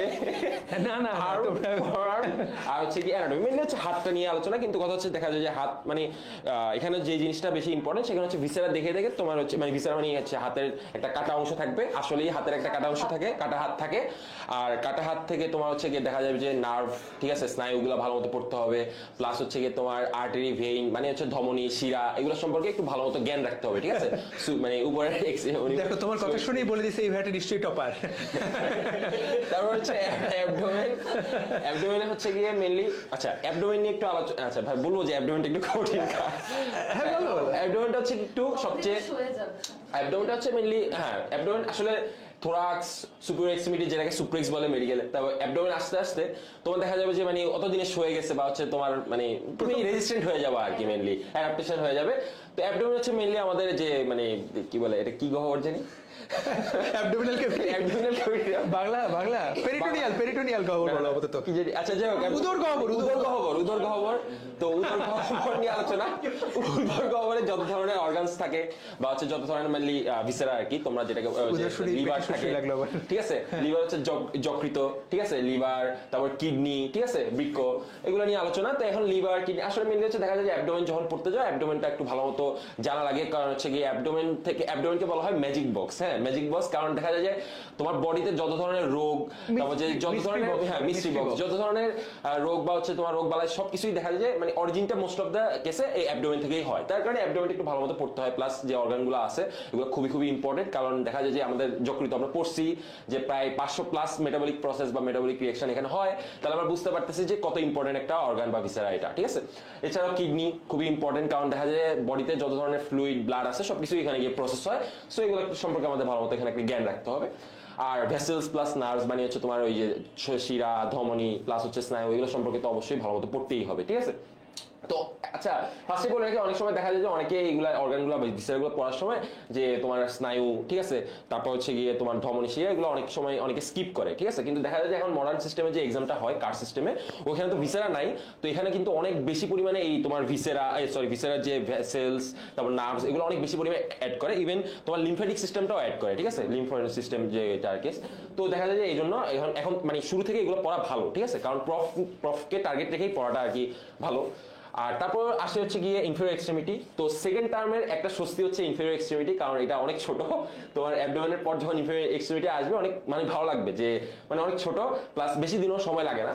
তো এখানে হচ্ছে মানে ইনফেরিয়র এক্সট্রিমিটি পা নিয়ে, যেমন সুপিরিয়র এক্সট্রিমিটি ছিল হাত নিয়ে, ইনফেরিয়র এক্সট্রিমিটি জাস্ট পা নিয়ে আলোচনা হবে, তোমার থাই, ঠিক আছে, তারপর যে ফুট, লেগ, এগুলো নিয়ে আলোচনা হবে, ঠিক আছে। তুমি যা শুরু করছো ওটা কোর্স চাচ্ছে এখন। তোমার কথা শুনে এখন কোর্স চাচ্ছে। তো ইনফেরিয়র এক্সট্রিমিটি নিয়ে তো তোমার হচ্ছে তোমার হিপ বোন যেগুলো তুমি পড়ছো, যে হিপ বোন, তারপর হচ্ছে ফিমার, ঠিক আছে, তারপর হচ্ছে তোমার লেগের মধ্যে যে টিবিয়া, ফিবুলা, এগুলো তো তোমার 11 12 পড়ছো। তারপর হচ্ছে ফুট, ঠিক আছে, ফুট, আচ্ছা তো ফুট আর এখান থেকে হ্যান্ড, ঠিক আছে। তো এখানে ফুটটা হচ্ছে গিয়ে দেখা যায় যে অনেক বেশি ইম্পর্টেন্স দেওয়া হয় না, কিন্তু হ্যান্ড যে জিনিসটা আছে, হ্যান্ড থেকে আসলে আমি মনে করি যে শুরু থেকে একটু ভালো মতো ধারণা থাকা ভালো। কারণ দেখা যায় যে কেউ যদি সার্জারি নিয়েও সামনে পড়তে যায়, যেমন থার্ড ইয়ারে, ঠিক আছে, থার্ড ইয়ারে দেখা যায় যে অনেক বেশি পরিমাণ আসলে ওগুলো টার্ম বাদ দিই, কিন্তু থার্ড ইয়ারে সার্জারি ওয়ার্ড গেলেই বুঝবে আসলে হ্যান্ড অনেক বেশি ইম্পর্টেন্ট, ঠিক আছে। হ্যান্ড থেকে অনেক বেশি তোমার ক্লিনিক্যাল নিয়ে আসে, যেমন হচ্ছে কার্পাল টানেল সিনড্রোম, অপারেশন, এগুলো দেখতে হয়। কিন্তু হ্যাঁ আমি জাস্ট বলতেছি কার্পাল টানেল সিনড্রোম প্লাস হচ্ছে হ্যান্ড নিয়ে অনেক ক্লিনিক্যাল আসে, যার কারণে দেখা যায় যে হ্যান্ড সম্পর্কে একটু ভালো মতো ধারণা থাকা ভালো। আর ফুড যে জিনিসটা আছে, ফুড থেকে দেখা যাবে যে অনেক বেশি কমপ্লেক্স মনে হতে পারে, কারণ অনেক বোনস প্লাস অনেক অ্যাটাচমেন্ট, ঠিক আছে। অ্যাটাচমেন্ট মানে হচ্ছে মানে মাসেল যে অ্যাটাচড হয়, এটা তো বুঝাই যায় মাসেল অ্যাটাচমেন্ট। আর তারপর হচ্ছে তোমার নার্ভস, ভেসেলস, এগুলো অনেক বেশি পরিমাণে থাকে। তো ফুডটা একটু কম ইম্পর্টেন্স দিয়ে পড়লেও তেমন একটা প্যারা হয়। আচ্ছা এরপর আসি আমরা হেড এন্ড নেক, আর লাস্ট টার্ম যেটা তোমার হেড এন্ড নেক আর হচ্ছে সিএনএস আইবল, ঠিক আছে। তো এটা হচ্ছে কি একেবারে ফিনিশার, ব্রেন আইবল সেরা। তো ফিনিশার যেহেতু এই দুইটা যে কার্ড আছে তোমার একটু ভালো মতো পড়লেই ভালো, কারণ দেখা যায় প্রফ তখন কাছে যাচ্ছে, আর প্রফের সময় এই দুইটা তাহলে কার্ডের একটু চাপটা কম থাকবে। তাই আমি মনে করি যে লাস্টে এসে, যেহেতু অনেকে বলে ভাইয়া প্রথম 4টা কার্ড পড়ছি কিছুই মনে নাই, তো এই জন্য তোমার যারা এইভাবে এরকম বলে তাদের জন্য একটা সুবিধা হচ্ছে যে লাস্টের 2টা কার্ড খুবই ভালো মতো পড়া, কারণ যখন প্রফটা কাছে যায়, তো প্রফটা কাছে গেলে তোমার যদি লাস্টের 2টা কার্ড ভালো মতো পড়া থাকে, ওই লাস্টের 2টা কার্ড একটু কম পড়লেও তোমার আগের 4টা কার্ড ভালো মতো রিভিশন দিতে পারবা, ঠিক আছে, যার কারণে তোমার জন্য একটু সুবিধা হতে পারে। তো আমি এই কাজটা করছিলাম, আর আমারও একটু কম মনে থাকে। তো হেড এন্ড নেক যে জিনিসটা আছে, হেড এন্ড নেক থেকে হচ্ছে তোমার ক্র্যানিয়াল আর সার্ভাইকাল স্ট্রাকচারস নিয়ে। ক্র্যানিয়াল মানে হচ্ছে তোমার মাথা রিলেটেড যত ধরনের মাথার মধ্যে যে বোনস গুলো আছে তোমরা অলরেডি পড়ছো অনেক কিছুই, যে ফ্রন্টাল বোন, অক্সিপিটাল বোন, টেম্পোরাল, প্যারাইটাল, এগুলো তো তোমরা পড়েই আসছো, ঠিক আছে। জাস্ট হচ্ছে এখান থেকে একটু বিস্তর আলোচনা হবে যে কখন এগুলো ফিউজ হয়, বা হচ্ছে তোমার এখানে এগুলো নিয়ে কিছু ক্লিনিক্যাল থাকবে। প্লাস হচ্ছে তোমার যে নেক থেকে তো অলরেডি বলছি যে আসলে নেক পড়তে গেলে একটা সুবিধা হয় যে নেকের অনেকগুলো যে ভেসেলস নিয়ে আলোচনা থাকে, নেকে মেনলি অনেক ভেসেলস নিয়ে আলোচনা থাকে, নার্ভ নিয়ে আলোচনা থাকে। তো তুমি যদি এই 4টা কার্ড থেকে, যেমন থোরাক্স, মেনলি থোরাক্স থেকে আর অ্যাবডোমেন, থোরাক্সটাই যদি ভালো মতো পড়ো, এর ভেসেলস আর নার্ভস গুলো ভালো মতো পড়ো, তাহলে নেকে এসে তোমার একটু সুবিধা হবে। প্লাস তুমি একটু ভেসেলস বা হচ্ছে তোমার শিরা, ধমনী, নার্ভস, লিম্ফ্যাটিক্স এগুলো একটু বুঝতে পারবা, তোমার একটু মানে সুবিধা হবে। প্লাস হচ্ছে তোমার মনে হবে যে না এগুলো কোথাও আগে পড়ছিলাম, যেটা থোরাক্সে তুমি পড়ে আসছো। এটা গেল হেড এন্ড নেক নিয়ে আলোচনা। আর হেড এন্ড নেক সাথে তোমার লাস্টে একেবারে আমাদের ডিএমসি তে মেইনলি লাস্টের কার্ডটা থাকে হচ্ছে তোমার আইবোলা সিএনএস। অনেক জায়গায় আইবোলা সিএনএসটা আগে হয়। তো যাই হোক, তো আইবোলা সিএনএস যেটা আছে, আইবোলা সিএনএস নিয়ে আলোচনা। এখানে মেইনলি সিএনএস যে পার্টটা আছে, সিএনএসটা হচ্ছে পুরোপুরি ব্রেইন, নার্ভস এগুলো নিয়ে আলোচনা। তো সে আবার নার্ভস আসছে, তো তুমি যদি পুরা সবগুলো 5টা কার্ডের নার্ভস ভালো মতো পড়তে পারো তাহলে তোমার কাছে অনেক বেশি পরিমাণ রিলেটিভ লাগবে আর কি, ঠিক আছে। প্লাস হচ্ছে এখানে কিছু তোমার পাথওয়ে পড়তে হয়, ঠিক আছে, নার্ভস মানে কোন সেন্সেশন কোথা থেকে কোথায় যায়, প্লাস ব্রেইনের কোন সেন্টারটা কি হিসেবে কাজ করে, অনেকগুলো সেন্টার পড়বা। সেগুলা পড়তে গেলে আসলে তখন মজা লাগবে, তখন ততদিন অনেক বেশি পরিমাণে রেজিস্ট্যান্ট হয়ে যাবে, তখন অনেক বেশি পড়তে পারবা। আর ব্রেইন জিনিসটা আসলে অনেক মজাই, ঠিক আছে। জাস্ট হচ্ছে মানে ভালো মতো যদি তুমি সেন্টারগুলো ভালো মতো বুঝো, প্লাস মানে স্পাইনাল কর্ড যেটাকে বলে মানে সুষুম্না কাণ্ড ভালো মতো বুঝো, তাহলে হচ্ছে তোমার যে সেন্টারগুলো ভালো মতো বুঝলে তোমার পাথওয়েগুলো ভালো মতো মানে মনে থাকবে, ঠিক আছে। তাই এইভাবে শুরু থেকেই মানে সেন্টারগুলো একটু ভালো মতো জোর দিয়ে পড়বো। অনেকে দেখা যায় যে সেন্টারগুলো পড়তে চায় না, যে অনেকগুলো সেন্টার মানে মনে থাকে না, পড়বো না, আস্তে আস্তে পড়ি। তারপর যে স্পাইনাল কর্ডও সেন্টারগুলো স্কিপ করে। আমি মনে করি যে যে সেন্টারগুলো আছে প্লাস কোন সেন্টার কোনটার জন্য দায়ী, এগুলো পড়লে তোমার জন্য পাথ এটা ইজি হবে, ঠিক আছে। তারপর হচ্ছে তোমার আইবল। আচ্ছা, আইবল একটু আলাদাভাবে পড়ানো হয়, আবার অনেকে দেখা যায় আইবল পুরোপুরি স্কিপ করে দেয়, কিন্তু আইবলটা স্কিপ করো না, কারণ দেখা যায় যে তোমার আমাদের সময় প্রফে কোশ্চেন আসছিল, আর প্লাস ভাইভাতেও কিন্তু অনেক ধরে, ঠিক আছে। ভাইভাতে এখন কার্ড সিস্টেম, তো কার্ড সিস্টেমে আইবল কিন্তু একেবারে আলাদা একটা টপিক হিসেবেই থাকে। সো আইবলটা একটু ভালো মতোই পড়ো, যে আইবলসে দেখা যাবে যে ধরা গোনা ওই যে তোমার যে মাসেলসগুলো পড়ছো, superior rectus, inferior rectus muscle, lateral rectus, medial rectus, এগুলোই তোমার আলটিমেটলি তোমার থাকবে, ঠিক আছে। সুপিরিয়র অবলিক, ইনফিরিয়র অবলিক, এই তো। তো এগুলো হচ্ছে তোমার আলটিমেটলি এই আইবল, এগুলো তোমার এগুলো ঘুরে ফিরে ওগুলোই থাকবে। আর আইবলের যে স্ট্রাকচার থাকে ওগুলো মোটামুটি তোমার ওই 11-12 এর লেভেলেই থাকে, ঠিক আছে। এত কমপ্লেক্সও না আইবল, আমার কাছে কমপ্লেক্স লাগে না। আচ্ছা, তো এই হচ্ছে একটা কার্ড নিয়ে তোমাকে ওভারভিউ দিলাম, ঠিক আছে। তো এখন যদি বলতে চাই মানে মোটামুটি সবচেয়ে বেশি পরিমাণ গুরুত্ব দিয়ে ভালো মতো একটু বড় কার্ড অ্যাবডোমেনটা শুরুতে সবার আগে থোরাক্স পড়বে সবচেয়ে গুরুত্ব দিয়ে। এখানে আরো একটু স্লাইড আছে, আর থোরাক্স সব তো তুমি বলেই ফেলেছো, সব বলে ফেলেছি, তুমি এক স্লাইডে সব কভার করে ফেলেছো। আছে অ্যানাটমি, হ্যাঁ। আচ্ছা, এটা গুরুত্বপূর্ণ, এটা একটু ওদেরকে বুঝাই বলো। কার্ড শেষ, এখন কথা হচ্ছে তোমার অ্যানাটমির সাথে কিছু অ্যালাইড সাবজেক্টস আবার থাকে, ঠিক আছে। এই কমেন্টে পড়তেই হবে বিরু। দেখো তুমি ওদের মন, ভাইয়ার কথা শুনে বোঝা যাচ্ছে ভাইয়া প্রতিদিন টপ করে। না ভাইয়া, প্রতিদিন অনার্স পায়। তো তোমার অ্যানাটমি আর অ্যালাইড সাবজেক্টস, ঠিক আছে। অ্যালাইড সাবজেক্টসের ক্ষেত্রে এখন তোমার যেটা পড়তে হবে সেটা হচ্ছে তোমার 3টা সাবজেক্ট আবার এক্সট্রা করে পড়তে হবে, ঠিক আছে। তো 3টা সাবজেক্ট পড়াটা এখানে আসলে একটু প্যারা হয়ে যায়। তো এখানে হচ্ছে mainly first of all general anatomy থাকে, এমব্রায়োলজি থাকে, আর হচ্ছে তোমার হিস্টোলজি থাকে, ঠিক আছে। তো এখন মেইনলি ফার্স্ট অফ অল ডিএমসিতে একটা সুবিধা আছে। ডিএমসিতে একটা সুবিধা হচ্ছে কি, ডিএমসিতে হিস্টোলজির আবার 3টা কার্ড থাকে, ঠিক আছে। তো 3টা কার্ড আর একটু বেশি এক্সট্রা দিতে হবে। মানে আসলে এটা কোথা থেকে চালু হচ্ছে? আমাদের এটা আমার সময় ছিল না। তো গুরুকে উনি এখন কি না, এখন ভাই হয়ে গেছে, চলে গেছে। তো হিস্টোলজি হচ্ছে তোমার 3টা কার্ড থাকে ডিএমসির ক্ষেত্রে। তো অন্যান্য জায়গায় কার্ড থাকে কিনা আমি আসলে জানি না। তো হিস্টোলজি 3টা কার্ড থাকে, এটার কারণে একটা সুবিধা হয় কি, তোমার ফার্স্টে থেকে হিস্টোলজির টাচে থাকে, এবং ডিএমসিতে হিস্টোলজি কার্ডটা খুবই মানে কি ইন্টেন্সিভ হয়, ঠিক আছে, যে একদম পাস ফেল নিয়ে টানাটানি হয়। তো এই হিস্টোলজি কার্ড পড়ার কারণে হ্যাঁ পিইউসি। তো আচ্ছা, পিইউসি টার্মটা কতদিন পর শুনলাম, পাস। আচ্ছা, তো হিস্টোলজিতে হচ্ছে কি, এখন এটা মেইনলি কি জিনিস, এটা হচ্ছে মেইনলি সেলুলার টিস্যু নিয়ে আলোচনা। প্লাস হচ্ছে এই যে এখানে একটা ছবি দেখতে পারতেছো, এখানে টিস্যু নিয়ে আলোচনা হবে, ঠিক আছে। কোন সেল কিরকম দেখতে, কোন অর্গানের কোন সেল কিভাবে কাজ করে, ওগুলো হচ্ছে তুমি সেল দেখে মাইক্রোস্কোপের নিচে দেখেই বুঝতে পারবা, এরকম একটা তোমার ধারণা থাকতে হবে। প্লাস হচ্ছে অনেকগুলো সেল নিয়ে তোমার এখানে মেইনলি একটু আলোচনা হবে, টিস্যু, সেল, এগুলো হচ্ছে তোমার খুবই ডিসক্রিপটিভ ওয়েতে আলোচনা হবে এখানে। এবং এই হিস্টোলজি কার্ডের যে ইম্পর্টেন্সটা হচ্ছে তোমরা সেটা পরেই বুঝতে পারবা প্যাথোলজি যখন পড়তে যাবা তোমার ইয়াতে কি হলো জানি ফোর্থ ইয়ারে। তো হিস্টোলজি মেইনলি হচ্ছে তোমার দুইটা পার্ট থাকবে, একটা হচ্ছে জেনারেল হিস্টোলজি আর একটা হচ্ছে সিস্টেম। গভীরে ঢোকা দরকার নেই, অলরেডি দম দুই একজন তো আটকেই গেছে। ও এখন ওরা আজকে এটা তোমার কথা শোনার পর মনে মনে খুঁজবে যে কে আমাকে পরামর্শ দিচ্ছে, ওকে আজকেও খুঁজবে। যদি সুযোগ থাকে ফোন করে একটা গালিও দিতে পারে যে বেটা তুই নিজের জীবন ধ্বংস করে আমাকে। তো যাই হোক, এটা একজন প্রশ্ন করছে, ওর প্রশ্নের উত্তর দেওয়ার জন্য আসলাম। আমরা এখন অ্যানাটমি সাবজেক্টের মধ্যেই আছি। অ্যানাটমি সাবজেক্টে 4টা ভাগ। 4টা ভাগের মধ্যে একটা ভাগ হলো বডির, এই যে মাথা নিয়ে পড়া, হার্ট নিয়ে পড়া, হাত নিয়ে পড়া, পা নিয়ে পড়া, ওইটাকে বলে রিজিওনাল অ্যানাটমি বা গ্রস অ্যানাটমি।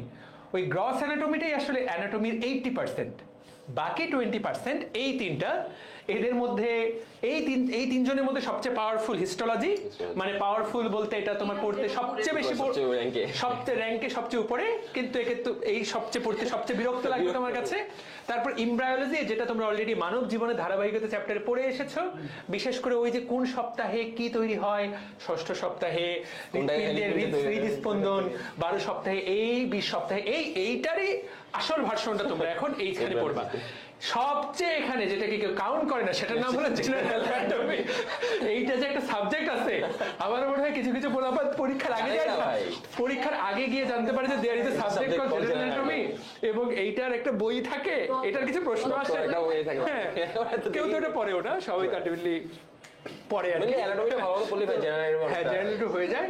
তো 80% মূলত পরীক্ষা হবে ওইটার সাথে। হিস্টোলজি একটা আলাদা সম্মান ডিজার্ভ করে, সম্মান না দিলে তোমার নিজেরই অসম্মান চলে যাবে। এমব্রায়োলজি তোমার পড়তে ভালোই লাগার কথা। কেউ যদি কেউ যদি ল্যাংম্যান পড়ে, ল্যাংম্যান ইজ এ ফ্যান্টাস্টিক বুক, মানে সুখপাঠ্য, খুবই সুখপাঠ্য। আমরা শুরুতে ভুল পথে পরিচালিত হয়েছিলাম। আমি 6 মাস পরে গিয়ে বা পরীক্ষার আগে গিয়ে ল্যাংম্যান পড়ি। যাদের ল্যাংম্যান কষ্ট লাগবে তাদের ক্ষেত্রে বিশ্রাম পড়লেও অনেক ভালো। সেলিম রেজা স্যার এখন চলে না। সেলিম রেজা স্যার না, সেলিম রেজা ভাই অনেক কমপ্লেক্স ভাই। আচ্ছা আচ্ছা। আর জেনারেল অ্যানাটমি তো দুধ ভাত, মানে এদের মধ্যে জেনারেল অ্যানাটমি দুধ ভাত। তো যাই হোক, একজন প্রশ্ন করছিল, অনেকে এটা বুঝতে পারছে না, ভাই জ্বালানি শেষ অলরেডি ওর। হ্যাঁ, বাকিটুকু যাও। তো এটা গেল হিস্টোলজি। হিস্টোলজির মধ্যে আবার দুইটা পার্টস আছে, একটা হচ্ছে তোমার জেনারেল হিস্টোলজি আর একটা হচ্ছে সিস্টেমিক হিস্টোলজি।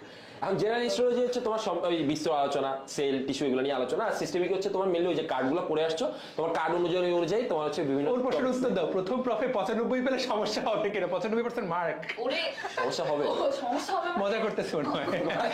60% মার্ক দিতে কষ্ট হয়ে যায় ভাই। আচ্ছা যাই হোক, আলাদা বিষয়। হিস্টোলজিতে হচ্ছে কি বিভিন্ন কার্ড পড়ছো, ওই কার্ড থেকে হচ্ছে বিভিন্ন মানে তোমার সেল নিয়ে আলোচনা হবে। মেনলি সিস্টেমিক ওয়েতে হচ্ছে কি আগাবে কার্ডগুলো অনুযায়ী। এই আর হচ্ছে তোমার এমব্রায়োলজি, যেটা এমব্রায়োলজি হচ্ছে তোমার ফিটাস স্টেজ থেকে, একবার ফিটাল স্টেজ থেকে, ফিটাল স্টেজ বলবো না, ফিটাল স্টেজের আগে তোমার যে ফরমেশন অফ দি ফিটাস, মানে হচ্ছে তোমার ফিটাস যে গঠন হয়েছে, বা হচ্ছে ফিটাস কিভাবে গঠন হয়েছে, প্লাস হচ্ছে বিভিন্ন ব্লাড সেল টার্সেল সবকিছু মিলে, মানে একেবারে যত কিছু আছে বডিতে প্রত্যেকটা সেলের তোমার হচ্ছে মেনলি কিভাবে ফরমেশন হয়েছে এবং কিভাবে ডেভেলপমেন্ট হচ্ছে আস্তে আস্তে, এগুলো হচ্ছে তোমার এখানে আলোচনা করা হবে। এবং এটাও সেম জেনারেল ভাবে আগে আলোচনা করা হবে, মানে সবকিছু মিলে একটা ওভারভিউ থাকবে। আর সিস্টেমিক হচ্ছে ওই কার্ডগুলো অনুযায়ী সিস্টেমিক ওয়েতে তুমি আগাবে। তো এরপর হচ্ছে তোমার জেনারেল অ্যানাটমি।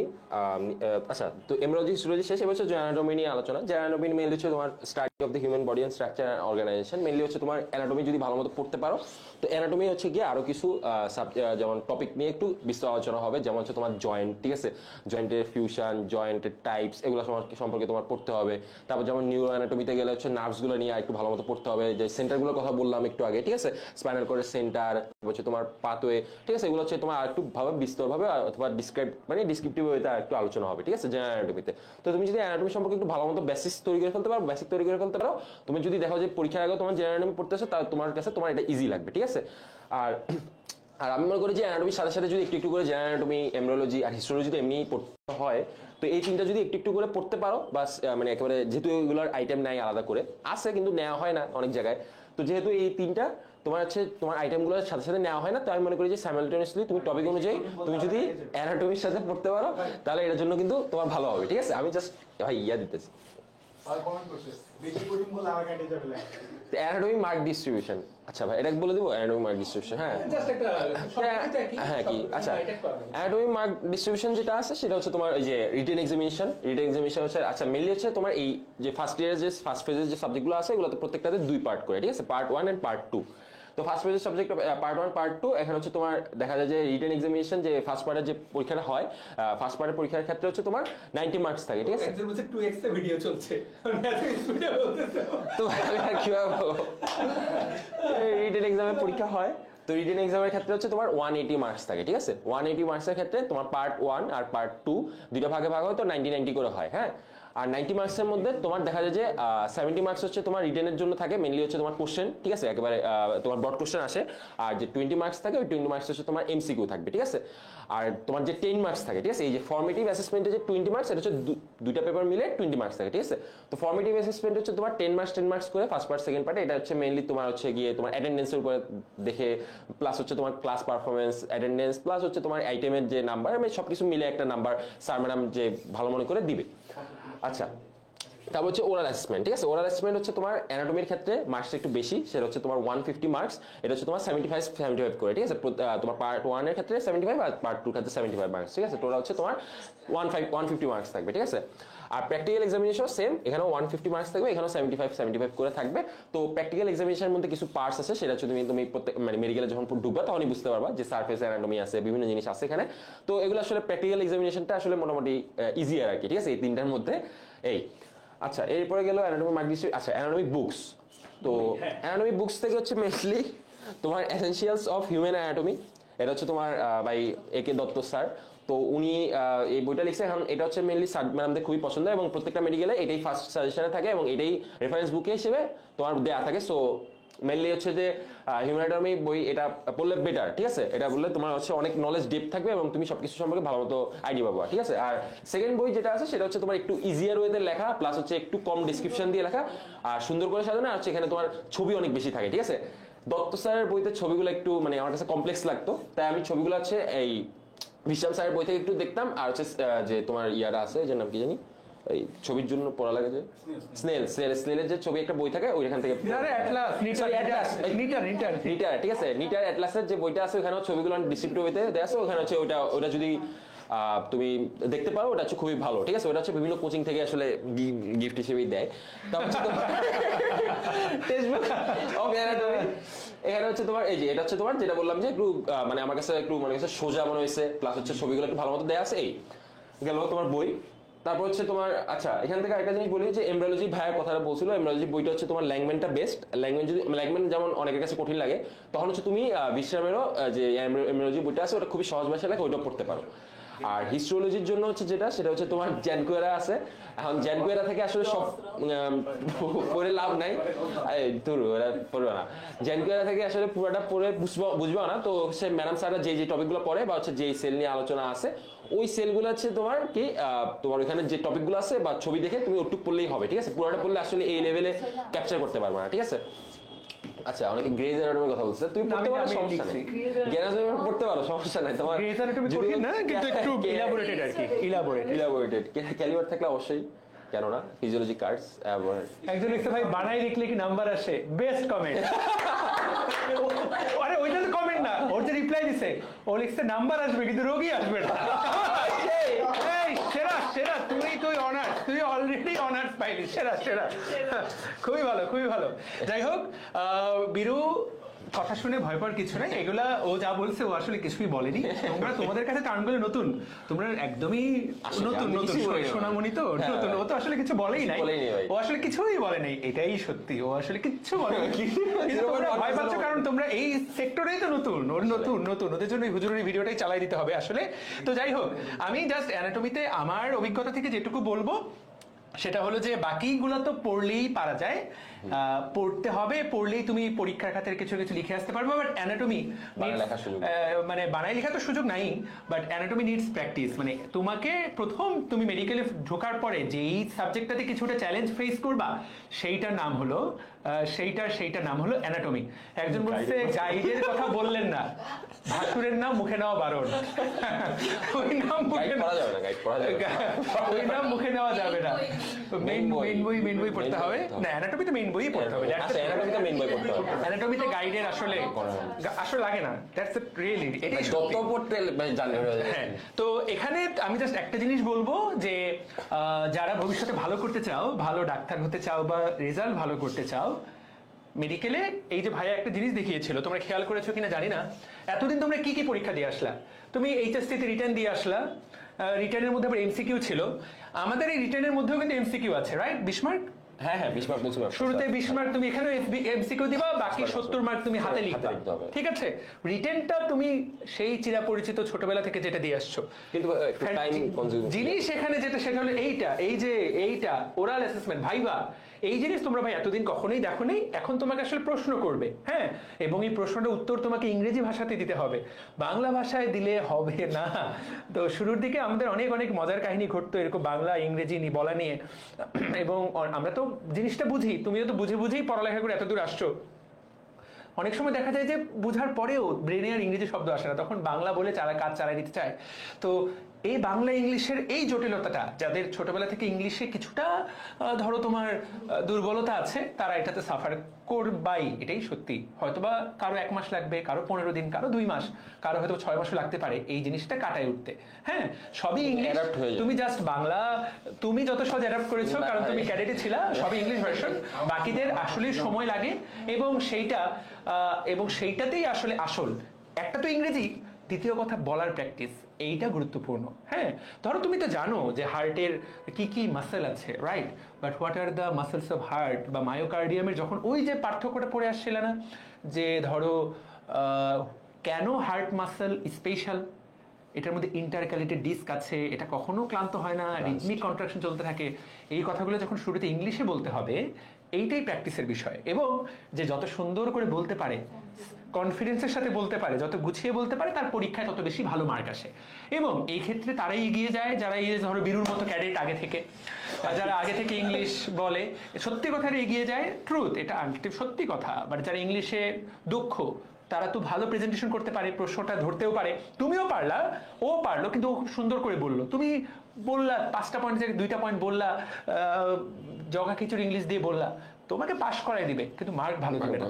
তো আমি তোমাদেরকে যেটা বলবো, তোমরা তোমাদের ইংলিশ প্রফিসিয়েন্সি আগামী 2 মাসে বাড়ানো শুরু করো, ইংলিশ মুভি দেখা শুরু করো, আস্তে আস্তে শুরু করো। মানে এটার সাথে তোমাকে আলটিমেটলি তোমাকে এটার সাথে অ্যাকাস্টম হতে হবে ভাইয়া। এই যে আমরা অনেক হাসাহাসি করলাম উদর গহ্বর শুনে, আমার নিজেরই পেটের মধ্যে সুরসুরি লাগলো, কারণ আমরা জীবিকার তাগিদে তোমাদেরকে এগুলো পড়াচ্ছি, আমরা জীবিকার তাগিদে তোমাকে এইচএসসির চলন অঙ্গ চালন পড়াচ্ছি, কিন্তু এগুলো আসলেই বাবু পড়ালেখা। তুমি যখন এমবিবিএস পড়বা, তোমার কাছে মনে হবে যে গাজী আজমল স্যারের বইটা আসলেই বাবু বা বাবুর চেয়েও বাবু। হ্যাঁ, তো অ্যানাটমিতে এইটাই গুরুত্বপূর্ণ। আর প্র্যাকটিক্যাল তো এটা অনেক পরের ব্যাপার, যখন এক্সাম দিবা। তো আমি সবাইকে ইংলিশের জন্য এইটুকু বলবো, একজন বলছে আইএলস করবো কি, তুই সর এখান থেকে। ওকে, ফিজিওলজির জন্য আমি জারিনকে ডেকে নিচ্ছি। থ্যাংক ইউ বীরু, ওদের আজকে রাতের ঘুম তুমি কেড়ে নিয়েছো ভাইয়া, ওরা আজকে রাতে ঘুমাচ্ছে না, আমি শিওর। থ্যাংক ইউ জারিনের জন্য। এখান থেকে হ্যাঁ, ফিজিওলজি নিয়ে বলবে, ফিজিওলজি সাবজেক্টে কি, এটা কি, কোন বই পড়বে না পড়বে, এগুলা ঠিক আছে। আসসালামু আলাইকুম সবাইকে আবার। তো মাইক কই ওর? ওটা নিবো না, এটা না বিরুটটা তুমি সম্ভব হলে ফোনে লাগিয়ে দাও। হ্যাঁ হ্যাঁ হ্যাঁ, ওটা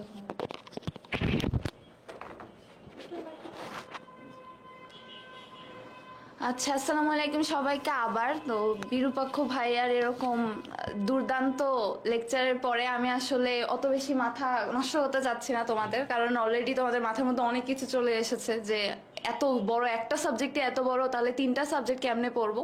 আমি ফিজিওলজিটা খুবই সহজভাবে তোমাদেরকে একটু ওভারভিউ দেওয়ার চেষ্টা করব যে আসলে এখানে কি কি আছে, তোমাদের কি পড়তে হবে। আর পার্সোনালি আমি যদি বলি, আমার এই 3টা সাবজেক্টের মধ্যে এই সাবজেক্টটা সবচেয়ে ভালো লাগতো, কারণ এই সাবজেক্টটা পড়ে আসলে মানে তোমরা বুঝতে পারবা যে তোমাদের বডিতে প্রতিনিয়ত কি হচ্ছে। অ্যানাটমি পড়লে তোমরা বুঝবে যে তোমাদের বডিতে কি কি আছে, ধরো কি মাসেল আছে, কোন অর্গান আছে, মানে তোমাদের বিভিন্ন জায়গায় কি কি আছে এটা তোমরা জানবে। বাট ওগুলো অ্যাকচুয়ালি কাজ কিভাবে করে, ওটার জন্য তোমাদের ফিজিওলজি লাগবে। তো এই জন্য এই ফিজিওলজি, এই যে 1.5 বছরের কোর্সটাকে এখানে যে 6টা কার্ড আছে, 6টা কার্ডে ভাগ করা হয়েছে।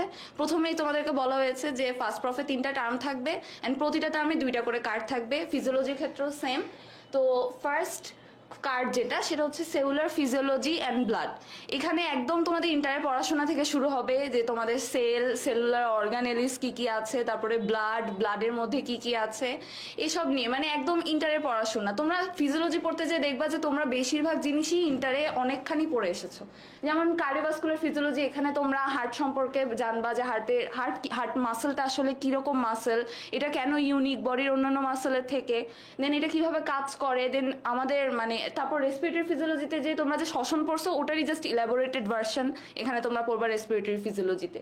দেন রেনাল এন্ড জিআইটি তোমরা যে রেচন পড়েছো ওটার ইলাবোরেটেড ভার্সন এখানে, মানে তোমরা এখানে এগুলো সবগুলো সম্পর্কেই তোমরা আসলে একটু না একটু ধারণা পেয়েছো এইচএসসিতে।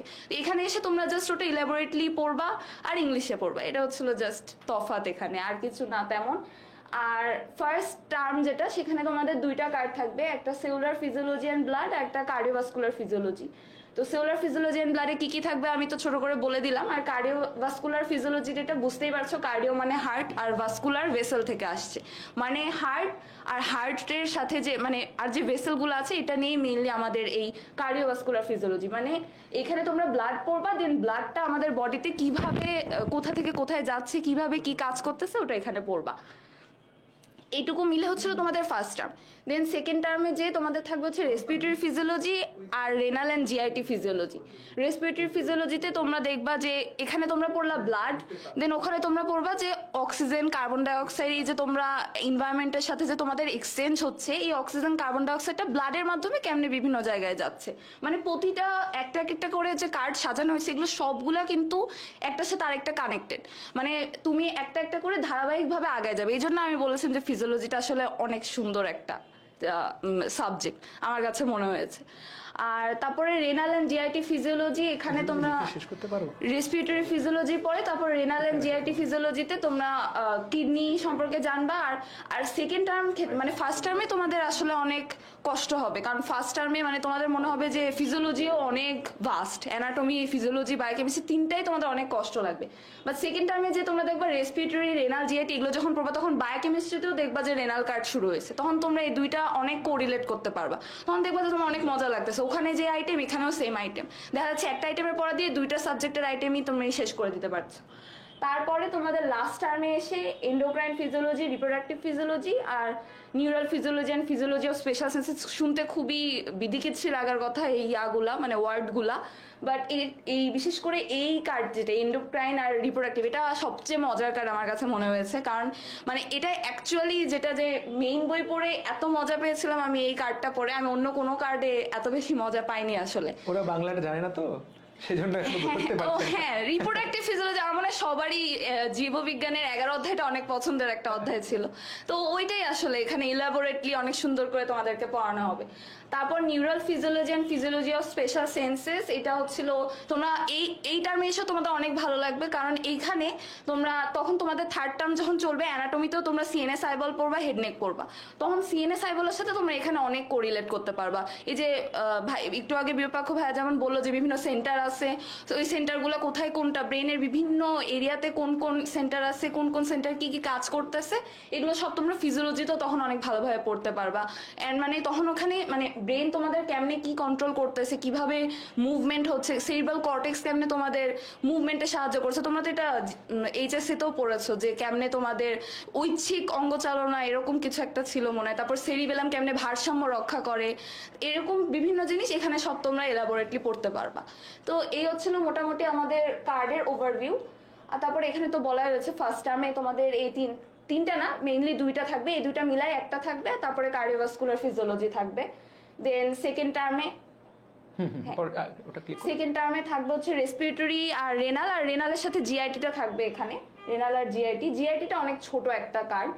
তারপরে থার্ড টার্মে থাকবে হচ্ছে এখানে এন্ডোক্রাইন আর রিপ্রোডাক্টিভ ফিজিওলজি থাকবে, আর এখানে থাকবে neural physiology and physiology of special senses থাকবে। এই হচ্ছিল তোমাদের তিনটা টার্ম। আর ফিজিওলজি মার্ক ডিস্ট্রিবিউশন, এটা রিটেনে হচ্ছিল 180 মার্ক থাকবে, রিটেনে এখানে দুইটা পেপার থাকবে, ফিজিওলজি পেপার 1 পেপার 2, এইখানে 180 মার্কস থাকবে। ওরাল অ্যাসেসমেন্ট দুইটা বোর্ড থাকবে, মানে প্রফিটটা যদি আমি বলি যে দুইটা বোর্ড থাকবে, বোর্ড এ আর বোর্ড বি, এই দুইটা বোর্ড মিলে এখানে 100 মার্কস থাকবে। তারপরে প্র্যাকটিক্যাল এক্সামিনেশন, এটা তোমরা যখন মানে নিজ নিজ মেডিকেল কলেজে যাবা তখন তোমাদেরকে সুন্দরভাবে বুঝিয়ে দেওয়া হবে যে এখানে কি কি পার্ট থাকে। এখানে একটা প্র্যাকটিক্যালি একটা পার্ট হচ্ছে অসপি। তোমরা অনেকে জানো কি না এই এক্সামের ব্যাপারে যে অসপি নামে একটা এক্সাম থাকে মেডিকেলে, সবার এটা নিয়ে অনেক বেশি এনথুজিয়াজম থাকে প্রথমে যে কি একটা পরীক্ষা, স্কুইড গেম। আসলে এটা কিন্তু স্কুইড গেম, মানে তোমার মানে ওই একটা বেল বাজে, বুঝলা, অসপি এক্সামে একটা বেল বাজে, মানে ওই বেলটা তোমার কাছে মনে হবে যে তুমি ঘুমের মধ্যে ওই বেলের আওয়াজটা পাচ্ছ। মানে এই বেলের আওয়াজটা এতটা ভয়ঙ্কর যে এই বেলটা বাজলেই তোমাকে ওখান থেকে চলে যেতে হবে, তুমি আর ওটা লিখতে পারবা না। মানে এটা আসলে অনেক মজার একটা। আর তোমাকে অসপি এক্সামটার মেইন উদ্দেশ্যই আসলে যে তুমি পারে তার কাছে মজা। পিয়ার প্রেসারে কেমনে আসলে কাজ করতেছো, অসপি মানে পিয়ার প্রেসারে তুমি আসলে কতটা ভালোভাবে তোমার ব্রেন কাজ করে, ওটার জন্য অসপি এক্সাম। তো এটা অনেক মজার একটা এক্সাম। আর এটা এখানে ট্রেডিশনাল প্র্যাকটিক্যাল নামে একটা এক্সাম থাকে। আমি জাস্ট এমনি নামগুলা বলে যাচ্ছি, এটার ব্যাপারে তোমরা সব তোমাদের মেডিকেলে গেলে বুঝতে পারবে। আর ফর্মেটিভ অ্যাসেসমেন্ট ওটা আসলে তোমার ওভারঅল পারফরমেন্স মেডিকেলে কেমন, তারপর অ্যাটেন্ডেন্স, ওভারঅল পারফরমেন্স, অ্যাসাইনমেন্ট, এগুলো সব জানতে পারবা। আর তারপরে বইয়ের ব্যাপারে তো তোমাদেরকে সবাই দেখবা বলবে যে ফিজিওলজি বাইবেল হচ্ছিল গাইটনের উপরে কোনো বই নাই। এটা আসলেও ঠিক, গাইটন অনেক সুন্দর একটা বই, কিন্তু আসলে মানে এই বইটা তোমরা পড়ে শেষ করতে পারবা না, এটা অসম্ভব। এটা পোস্ট গ্রেডেও মানুষজন মানে যখন এমবিবিএস পাশ করে মানুষজন যে আরো হায়ার ডিগ্রিতে যায় তখন এটা শেষ করতে পারে না, কিন্তু এই বইটা আমাদের পড়া লাগে। অনেকে বলে যে গাইটন হচ্ছিল বইয়ের নাম কিন্তু গাইটন না, গাইটন লেখকের নাম। এটা আসলে text book of medical physiology. এটা অনেক সময় ধরে প্রফেসররা বলে তোমার ফিজিওলজি বইয়ের নাম কি, সবাই বলে গাইটন জ্ঞানম, কিন্তু আসলে গাইটন জ্ঞানম কিন্তু বইয়ের নাম না, এটা লেখকের নাম। এই আমি জানতাম না এটা। মজা করলাম। আর আরেকটা আছে জ্ঞানং, এটাও তোমাদের কিছু কিছু কার্ডের জন্য, যেমন রেসপিরেটরি কার্ড, ওটার জন্য জ্ঞানংটা পড়া লাগে। এটা তোমাদেরকে তোমাদের টিচাররা তোমরা যখন আইটেম দিবা তখনই বলে দিবেন যে কোন বই থেকে কি পড়া লাগবে। কমিউনিটি মেডিসিনে পার্ট পড়ে তো সবাই বইয়ের নাম থেকে পড়ার টাইম নাই। ফরেনসিকও ধরে 5টা ফরেনসিক বইয়ের নাম বলো। হ্যাঁ এটা আমাদের ধরছে কার্ডের মধ্যে লেখা ছিল নাকি? ও এটা কি না আচ্ছা ওকে, জ্ঞান নিয়ে বলছো? হ্যাঁ জ্ঞানং নিয়ে বলছি ভাই, এরপরে বায়োকেমিস্ট্রি। আচ্ছা ঠিক আছে, ফিজিওলজি ওকে ফাইন, ফিজিওলজি শেষ হয়ে যাচ্ছে। আর আমি আসলে ফিজিওলজির ব্যাপারে আমার যে ফার্স্ট ক্লাসটা আছে ওখানে আমি ওরিয়েন্টেশনে এই কার্ডগুলোর ব্যাপারে একটু ডিটেলসে বুঝাবো। আজকে আসলে অ্যানাটমি বুঝার পরে তোমাদের মাথায় আর বেশি কিছু ঢোকার আমার মনে হয় কথা না, তো যতটুকু বলেছি অতটুকুই। ফিজিওলজি ইজি, অনেক ইজি, অ্যানাটমিক থেকে অনেক ইজি ফিজিওলজি, এটা তোমাদেরকে আমি আশ্বস্ত করে বলতে পারি। আচ্ছা তুমি দুটো কার্ড দুটো আইটেম গুছাই দিবে ওদেরকে না একটা, মানে তুমি যে লেকচার নিবা? আমি দুইটা মোটামুটি, মানে আমি হচ্ছিল সেলুলার ফিজিওলজি এন্ড জিপি, ওখান থেকে আমি মাসেল কন্ট্রাকশনটা মেইনলি ফোকাস করে বুঝাবো, কারণ ওটা অনেক মজার একটা জিনিস। প্রথম আইটেমে যা আছে পুরোটা পড়াই দিও। হ্যাঁ ওটা মোটামুটি পড়াই। তো চিন্তার কিছু নাই। আপু যখন বলছে গাইটন পুরোটা পড়া যাবে না শুনে আমি শান্তি পেয়েছি, কারণ আমি নিজেও পুরো গাইটনটা পড়তে পারিনি। এখন ও প্লেস করে স্টুডেন্ট, তো যাই হোক, ও যখন বলবে যে পুরোটা পড়া যাবে না, তার মানে না পুরোটা পড়া গেলেও তুমি ভালো ডাক্তার হতে পারবা। যাই হোক, ফিজিওলজি আপু যা বলেছে এক্স্যাক্টলি সেটাই, জাস্ট তুমি যদি পড়লেই বুঝতে পারবা এবং পড়লেই লিখে আসতে পারবা। তবে আমাদেরকে স্যার সবসময় বলতেন যে এই যে ফিজিওলজি যে যত ভালো বুঝে সে তত ভালো পরবর্তীতে ডাক্তার হয়। এটি ট্রু, কারণ তুমি যে ভবিষ্যতে যে ওষুধগুলো দিবা, তুমি তো আসলে বডি নর্মাল, ফিজিওলজি যখন অ্যাবনর্মাল হয়ে যায় সেটাকে ঠিক করবা। তো তুমি যদি নর্মালটাই ভালো মতো না জানো তখন কিন্তু আসলে অ্যাবনর্মাল, মানে তুমি অ্যাবনর্মালটাকে নর্মাল বানাতে পারবা না। তো এখন জারিন তোমাদেরকে প্রথম দুটো আইটেম, তুমি যে মেডিকেল কলেজে যাবার পরেই তোমাকে ক্লাসে যা পড়াবে, জারিন তার অভিজ্ঞতা লব্ধ জ্ঞান থেকে তোমাদেরকে দুটো আইটেমের মোটামুটি চেষ্টা করবে তোমাদেরকে জিনিসটা বুঝিয়ে দেওয়ার, যাতে তুমি শুরুতেই গিয়ে একদম ম্যাডাম যেটা বলবে, স্যার যেটা বলবে, তুমি যাতে শুরুতে ধরতে পারো এবং প্রথম আইটেমে খুব ভালো করো। এবং আমরা তোমাদের যখন 2-3 মাস পরে ক্লাস শুরু হবে, আমরা তোমাদের সাথে যোগাযোগ রাখবো এই গ্রুপের মাধ্যমে। আমাদেরকে প্রথম আইটেম দিয়ে আসে জানাবা, জারিনা আপু যা পড়াইলো সেগুলাই তোমাকে ধরছে কিনা আইটেমে তুমি ভাইবার প্রশ্ন সব বলে দিও যে এইটাই করবে। তুমি একদম 20টা প্রশ্নই দিয়ে দিও ওদেরকে যে এইগুলাই প্রশ্ন করবে একদম, যাতে ওরা তোমার ফ্যান হয়ে যায়। বিরু তুমিও তাই করো, ঠিক আছে? ওকে, আরেকটা জিনিস একটু ওদেরকে বলে দাও, সেটা হলো যে আমাদের সময় এটা ছিল না, কারণ তখন তো আমি তো 2013 সালে শুরু করছি, তখন অ্যান্ড্রয়েড ফোনটাই ছিল একদম নতুন। আমি চান্স পাওয়ার পরে বৃত্তি টাকা দিয়ে প্রথম অ্যান্ড্রয়েড ফোন কিনি। তো তখন তো ট্যাব বা হ্যাঁ তখন তো অ্যান্ড্রয়েড কেবল শুরু হচ্ছে। আরে এখন তোমরা যেটাকে অবাক হচ্ছে তখন ব্যাপারটা কিনাটাই ছিল অবাক করা। তো এখন অনেকে ট্যাব ইউজ করে, ল্যাপটপ ইউজ করে। একজন কমেন্ট করেছে যে ভাই ট্যাব ল্যাপটপ কোনটা ইউজ করবো, কোনটা বেটার? তুমি কোনটা করো বা করো কি করো না ওভাবে বুঝায় কিভাবে করো বল। হ্যাঁ আমি আসলে আইপ্যাড ইউজ করি আমার পড়াশোনার জন্য। আমার একটা ল্যাপটপও আছে, বাট আমি আইপ্যাডটাই মেইনলি ইউজ করি। লেকচার মানে আমাদের তো সব লেকচার টেলিগ্রাম গ্রুপে বা আমাদের গুগল ড্রাইভে দেওয়া থাকে, তো ওগুলো লেকচারগুলো আমি যদি মানে ফোনেও দেখা যায়, ফোনে যে দেখা যায় তা না, বাট একটু বড় স্ক্রিন হলে আসলে পড়তে সুবিধা হয় প্লাস দেখতে সুবিধা হয়, এই জন্য আমি আইপ্যাড ইউজ করি।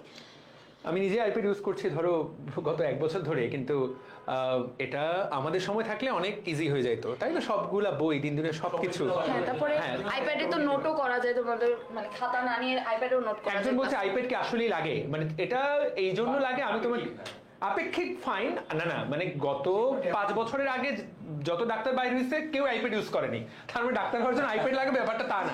কিন্তু একটা আইপ্যাডে তুমি এই যে প্রথম দিন থেকে যা নোট করছো, এটা তুমি যেদিন মারা যাবে, যদি এই আইপ্যাডের সাথে অ্যাপেলের সাথে তোমার সম্পর্ক থাকে, এটা তোমার থেকে যাবে, কোনো কিছুই তোমার হারাবে না। কিন্তু আমার গত 10 বছরে যা পড়ালেখা করছি কিচ্ছু আর নাই, মানে একটা করে প্রফ শেষ হয় থ্যাংক ইউ সো মাচ ওই বইগুলোকে। তো এইটা তো বেটার, তাই না? এবং আমি তো বললাম আজকে যেটা পড়বা আজও কালো সেটা কাজে লাগবেই। তো এই ডকুমেন্টেশনটা রাখার জন্য আমার মনে হয় যে ট্যাব বা আইপ্যাড একটা ইকোসিস্টেমে ঢুকে যাওয়া বুদ্ধিমানের কাজ। যারা বুদ্ধিমান তারা ইউজ করবে দেখবা, আর যারা আমার মতো পিছিয়ে পড়া তারা হয়তো একটু সময় নেবে ইউজ করতে। যারা জারিনের মতো প্লেস করা ওরা আগে থেকে ইউজ করবে। জারিন আর কিছু বলতে চাও কিনা ওদেরকে?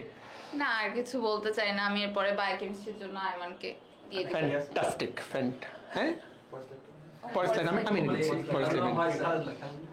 আচ্ছা আচ্ছা, এখানে একটা তোমাদেরকে মোটিভেশন দেওয়ার জন্য এখানে বীরুকে আমি বলেছিলাম যে ওদেরকে শুধু পড়ালেখা করে নাকি। তো এখানে দেখা যাচ্ছে যে তুমি আসো নাকি এটাতে, এই যে বীরুকে দেখা যাচ্ছে এখানে, একমাত্র যার এই জার্সিটা নাই। তুমি গোলকিপার নাকি? গোলকিপার মানে থ্যাংক ইউ বীরু, না থ্যাংক ইউ তোমার। যাই হোক বীরু ভাইয়া আমাদের ডিএমসির ওদের যে ব্যাচের টিম ওটার নাম ডিএমসি সেলেস্টিয়ালস, আর ওভারঅল আমাদের এ তো এসএস মেডিকেল হচ্ছে জার্সি পরে আছে। যাই হোক হ্যাঁ, তো এটা ধরো এখানে মেডিকেল কলেজে তোমরা যখন যাবা এই বিষয়ে একটু ওদেরকে বলো না, মানে তুমি আরেকটু ওদেরকে বলো পড়ালেখা নিয়ে। তো ওরা তো ওই মুহূর্তে ভয়ে আছে। ওভারঅল এই যে গেল তোমরা কেমন র্যাক দেয় কিনা, তারপরে পড়ালেখা টাইম ম্যানেজমেন্ট নিয়ে বলো। টাইম ম্যানেজমেন্ট তোমারটা বলো, ওরটা বলবে। টাইম ম্যানেজমেন্ট বলো যে সকালবেলা ক্লাস কতক্ষণ থাকে, তারপরে খাবার দাবারের কি অবস্থা, তোমারটা তুমি বলো। বাকি মেডিকেল কলেজ তো বলতে পারবা না। এবং আলটিমেটলি কতক্ষণ পড়ালেখা করতে হয় এটাই একজন জানতে যাচ্ছিল, বলো কতক্ষণ পড়ালেখা করতে। এটা তো মানে ইউনিভার্সাল কোয়েশ্চেন মনে হয় সব ফেজে। যাই হোক, তো আমাদের আসলে মানে ফার্স্ট ফেজটা যেটা, এখানে আমাদের লেকচার শুরু হতো 9টা থেকে লেকচার হতো 50 মিনিটের লেকচার হতো না আমাদের, 50 মিনিটের লেকচার হতো। দিয়ে তারপরে আমাদের অ্যানাটমি টিউটোরিয়াল হতো। অ্যানাটমি টিউটোরিয়াল ডিসেকশন হলে যে আমাদের অ্যানাটমি টিউটোরিয়াল হতো, ওখানে আমরা অ্যানাটমি পড়তাম বা আইটেম দিতাম। তারপরে ওখান থেকে আমাদের তারপরে ফিজিওলজি বা বায়োকেমিস্ট্রি যেটা যেই দিন থাকবে আর কি, ওই ইয়াটা হতো। ও তার আগে একটা লেকচার হতো মনে হয় না, তার আগে লেকচার হতো একটা। মোটামুটি 9টা থেকে 2:30 পর্যন্ত আর কি আমাদের ক্লাস চলে। এটা আসলে মানে ফার্স্ট ফেজটা আমার কাছে মানে ফার্স্ট ফেজটা আসলে অনেক আরামে যায় যে সকালের ক্লাসের ব্যাপারে, কারণ এর পরের ফেজ থেকে আস্তে আস্তে সকালের ক্লাসটা আগাইতে থাকে। ফার্স্ট ফেজে 9টা, সেকেন্ড ফেজে 8:10 আর থার্ড ফেজে 7:20। কেউ না কেউ তো করবেই। আমরা যেমন এখন 7:20 লেকচার করি। হ্যাঁ, 7:20 আমরা এখন লেকচার করি, তো এটা অনেক প্যাথেটিক।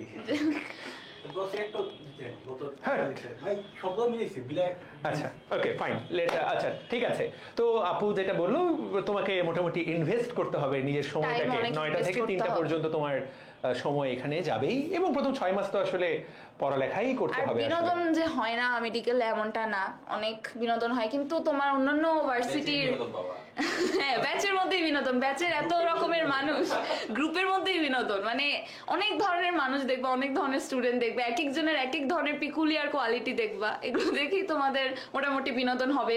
আর তাছাড়া ভার্সিটি অন্যান্য মানে আমাদের সমসাময়িক যারা অন্যান্য ভার্সিটিতে পড়ে, ধরো বুয়েট বা অন্য কোনো ভার্সিটিতে যারা পড়ে, এদের মতো আসলে আশা করলে আমাদের হবে না, কারণ আমাদের পড়া পড়া অনেক বেশি ওদের থেকে, না ওদের থেকে বলবো না, বাট আসলে পড়া অনেক বেশি আমাদের, তো এই জন্য আমাদেরকে আসলে আমাদের টাইম, দিনের বেশিরভাগ টাইমটা আমাদের পড়ার মধ্যে ইনভেস্ট আমরা করতে হয়। এভাবে কথাটা বলতে পারি যে পড়া বেশি হোক না হোক পরীক্ষা বেশি। হ্যাঁ, পরীক্ষা বেশি, প্রতিদিন পরীক্ষা বেশি বলে পড়া বেশি। হ্যাঁ, প্রতিদিন পরীক্ষা থাকবে, এটাই একটা মানে ডিমেরিটস বা মেরিটস যাই বলো না কেন, এটা আসলে এই জন্য তোমাদের মানে পরীক্ষাগুলোতে পাশ করার জন্যই তোমাদের প্রতিদিন পড়তে হবে। এমন না যে তুমি না পড়ে পাশ করে যাবা, না পড়ে মেডিকেলে আসলে কেউ পাশ করতে পারবে না, মানে ন্যূনতম হলো তাকে পড়েই পাশ করতে হবে। এখানে কোনো মানে আমাদের স্কুল কলেজে যেমন দেখতাম যে কিছু স্টুডেন্ট থাকতো যে একদমই পড়াশোনা করতো না, কিন্তু ওরা পার পেয়ে যেত, বোর্ড পরীক্ষায় ভালো করতো, জিপিএ 5, গণহারে সবাই জিপিএ 5 পায়। তো এরকমটা এখানে না, এখানে সবাইকে ন্যূনতম কিছু না কিছু পড়তেই হয় পাশ করার জন্য অ্যাটলিস্ট। আর যারা আরো বেশি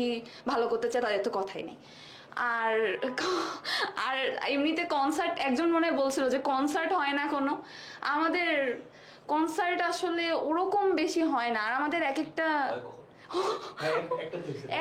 একটা হয়েছিল কি তো। কাওয়ালি সন্ধ্যাটার কথা বলতেছো?